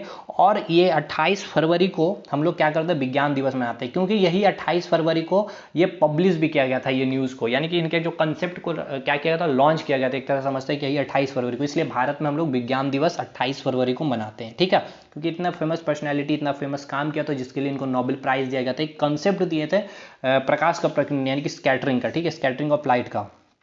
नेक्स्ट 1979 की अगर हम लोग बात करें, 1979 में शांति के क्षेत्र में मिलने वाला अवार्ड मदर टेरेसा को है। तो पूछा जाएगा कि मदर टेरेसा को किस वर्ष मिला है नोबेल पुरस्कार, शांति के क्षेत्र में मिला है 1979। हरगोविंद खुराना को कब मिला, तो 1968 में। अगर डीएनए नहीं मिला तो हो सकता है जीनेटिक, जीन में जो रिसर्च किया गया था उनके लिए। ठीक है, चिकित्सा के क्षेत्र में जीनेटिक्स में जो जीन होता है उसमें जो इन्होंने रिसर्च किया था, उसके लिए इनको नोबेल पुरस्कार दिया गया था हरगोविंद खुराना को 1968 में। अमर्त्य सेन ये पहले भारतीय हैं जिनको अर्थशास्त्र में पुरस्कार मिला है 1998 में। और अर्थशास्त्र में नोबेल पुरस्कार देना कब स्टार्ट हुआ था, 1969 में। अब एक चीज़ बताइए, मदर टेरेसा को शांति में कब मिला था, 1979 में। लेकिन शांति का नोबेल पुरस्कार कहाँ मिलता है, नॉर्वे की राजधानी ओस्लो में। बाकी जितना भी अवार्ड वो कहाँ मिलता है, स्वीडन की राजधानी स्टॉकहोम में। अमर्त्य सेन को कब मिला, 1998 में। अर्थशास्त्र के क्षेत्र में, अर्थशास्त्र में नोबेल पुरस्कार 1969 में देना शुरू हुआ था। पहले भारतीय कौन है जिनको अर्थशास्त्र में पुरस्कार मिला है, यानी कि नोबेल पुरस्कार मिला है, तो डॉक्टर अमर्त्य सेन है वो। नेक्स्ट अवार्ड हम बात करेंगे, नेक्स्ट पर्सन कैलाश सत्यार्थ। ठीक है, कैलाश सत्यार्थ जी 2014, वेरी वेरी इंपॉर्टेंट, शांति के क्षेत्र में पहले पर्सन है जिनको शांति के क्षेत्र में, पहले भारतीय, ठीक है, पहले भारतीय व्यक्ति हैं जिनको नोबेल पुरस्कार शांति के क्षेत्र में मिला है 2014 में, और शांति का नोबेल पुरस्कार कहाँ मिलता है? नॉर्वे की राजधानी ओस्लो में। ठीक है मेरे भाई, 2014 में मिला। Next Subramanyam Chandrasekhar, very very important year, very very important. और सेक्टर कौन सा क्षेत्र में? 1983 में फिजिक्स के क्षेत्र में सुब्रमण्यम चंद्रशेखर को नोबेल प्राइज मिला है, सुब्रमण्यम चंद्रशेखर को। वेंकट रमन रामकृष्ण, ठीक है, 2009 में केमिस्ट्री के क्षेत्र में मिला, 2009 में केमिस्ट्री के क्षेत्र में मिला, 2009 में केमिस्ट्री के। अच्छा, ये जो फिजिक्स के क्षेत्र में मैंने रमन प्रभाव का, Raman effect scattering of light के बारे में मैंने जो बताया था 1930 में, 1983 में फिजिक्स में चंद्रशेखर, जो आपने सुना होगा चंद्रशेखर लिमिट, ठीक है, ये इन्होंने दिया था, ठीक है, लिमिट के बारे में इन्होंने बताया था, मतलब तारा का जो लाइफ होता है, जीवन की जो एक लिमिट होती है, चंद्रशेखर लिमिट के बारे में इन्होंने जो कंसेप्ट समझाया था, उसके लिए इनको फिजिक्स में नोबेल प्राइज मिला था 1983 में फिजिक्स में। और केमिस्ट्री में वेंकट रमन रामकृष्णन को 2009 में मिला। अब कुछ फैक्ट, सबसे कम उम्र में नोबेल पुरस्कार प्राप्त करने वाली वो महिला कौन है? तो मलाला यूसुफजई, 17 साल की, पाकिस्तान की रहने वाली थी। इनको सबसे कम उम्र में नोबेल प्राइज मिलने वाली मलाला यूसुफजई, 17 साल में मिला था। सबसे कम उम्र में वो पुरुष का नाम आपसे पूछा जाएगा तो लॉरेंस बैग को 25 साल में मिला है। और वो पहली महिला का नाम पूछा जाएगा, वो पहली महिला कौन है जिनको नोबेल पुरस्कार मिला है? तो मैडम क्यूरी है, जिसको 2 क्षेत्र में मिला, एक तो फिजिक्स में 1903 में ही मिल गया था, केमिस्ट्री में 1911 में। पहले वो भारतीय कौन है जो केमिस्ट्री में मिला है? तो 2009 में मिला था वेंकट रमन रामकृष्णन को। पहली महिला जिसको नोबेल पुरस्कार मिला, ये भारतीय नहीं है, याद रखिएगा। देखिए यहाँ लिखा हुआ पहले महिला जिनको नोबेल पुरस्कार मिला तो मैडम क्यूरी। फिजिक्स में कब? 1900, फिजिक्स में ही सबसे पहले इनको मिल गया था, लेकिन फिजिक्स केमिस्ट्री इनको दोनों क्षेत्र में इनको मिला है, ठीक है। मैडम क्यूरी को 1903 में मिला है फिजिक्स में, और 1911 में केमिस्ट्री में मिला है। नेक्स्ट, अब करंट अफेयर देख लें। तो फिजिक्स में 3% को मिला है, जैसे मैंने कहा कि एक क्षेत्र में केवल 3% को ही मिल सकता है, तो 3% है स्यूकोरो मानेबे, क्लास हैसलमेन और जियो जीरियो पैरिसी। इसको कैसे याद करेंगे? देखिए फिजिक्स पढ़ने में हमारा काफ़ी मन करता भी नहीं है, ठीक है, मन करता नहीं है, काफ़ी हार्ड होता है इसलिए। तो फिजिक्स करने के लिए मन से मानेबे, क्लास तो हम लोग कर रहे हैं जियो की सर्विस लेकर के ऑनलाइन, ठीक है, जियो जीरियो क्लास हैसलमैन मानेबे मन नहीं लगता फिजिक्स। तो फिजिक्स का जैसे नोबेल पुरस्कार आपसे बोला जाएगा, फिजिक्स में नोबेल पुरस्कार किनको मिला आपसे पूछा जाएगा, तो फिजिक्स काफ़ी ज़्यादा टफ होता है, इसलिए मन नहीं लगता मानेबे, क्लास तो कर ही रहे हैं क्लास हैसलमैन, और जियो की सर्विस लेकर जियो जीरियो, ठीक है। Physics complete. शांति बनाए रखें। 2 मित्र को पिटाई मारा गया है मैडम के द्वारा, ठीक है, 2 मित्र, दिमित्री और मारिया से मारा गया दिमित्री, 2 मित्र को मारा गया है, इसलिए शांति बनाए रखें क्लास में, ठीक है। तो मारिया रेशा और दिमित्री आंद्रेयेविच मुरा, ठीक है, मुराटोव, ये कहाँ के रहने वाले हैं? रूस के, और ये फिलीपींस के। तो याद रखना शांति में 2 पर्सन है, दिमित्री, 2 मित्र को मारिया गया है, इसलिए शांति बनाए रखें। फिजिक्स में पूछा जाएगा तो फिजिक्स काफी कठिन होता है, इसलिए हमें क्या करता है, मन नहीं लगता मानेबे, क्लास हैशलमैन, क्लास कर ही रहे हैं, जियो की सर्विस लेके। शांति की अगर आपसे पूछ ली जाए तो शांति बनाए रखें। 2 मित्र को मारा गया है, मारिया।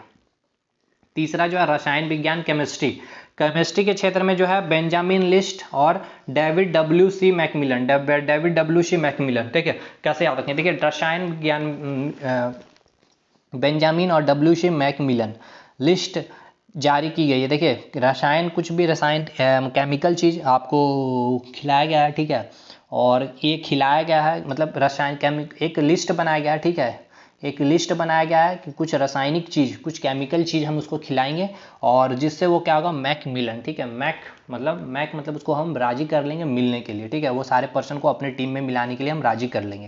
तो कुछ केमिकल रासायनिक क्षेत्र में पूछा जाएगा तो Benjamin List, David W C Macmillan, ठीक है, मैकमिलन और लिस्ट से आप याद रखेंगे रसायन क्षेत्र में। मेडिसिन चिकित्सा क्षेत्र में तो चिकित्सा क्षेत्र में तो देखिए जूली को कुछ आपने ऐसी मेडिसिन खिला दी है जिससे आपने उसको क्या किया, पटा लियो, ठीक है, पटापाउटियन, जूली को आपने पटा लिया, कुछ ऐसे मेडिसिन खिला लिया और आपके वो मतलब कि आपके अकॉर्डिंग आपके सारे काम करने लग गए, ठीक है। तो मेडिसिन के क्षेत्र में ये याद हो गया। साहित्य में आपको याद रखना अब्दुल रजाक तंजानिया। अर्थशास्त्र में अभी मिला नहीं है तो आप कर लेंगे भाई, आप नोट डाउन। तो ओवरऑल सारा इंटरनेशनल अवार्ड कंप्लीट है। ये कुछ लाइनें हैं, मेरे जाने से पहले हाई रे मेरी किस्मत सो जाती है, मैं देर करता नहीं पर देर हो जाती है। देखिए फिजिक्स में अगर मैं फिर से रिवाइज कर दूं आपको, फिजिक्स में 3% मैं याद करा दूंगा। फिजिक्स काफ़ी हार्ड है, मन नहीं लगता मानबे, क्लास कर ही रहे हैं, क्लास असल में जियो की सर्विस लेके। शांति बनाए रखें भैया जी, शांति बनाए रखें, क्योंकि दो मित्र को, द्विमित्री को मार लगा, मारिया लगा।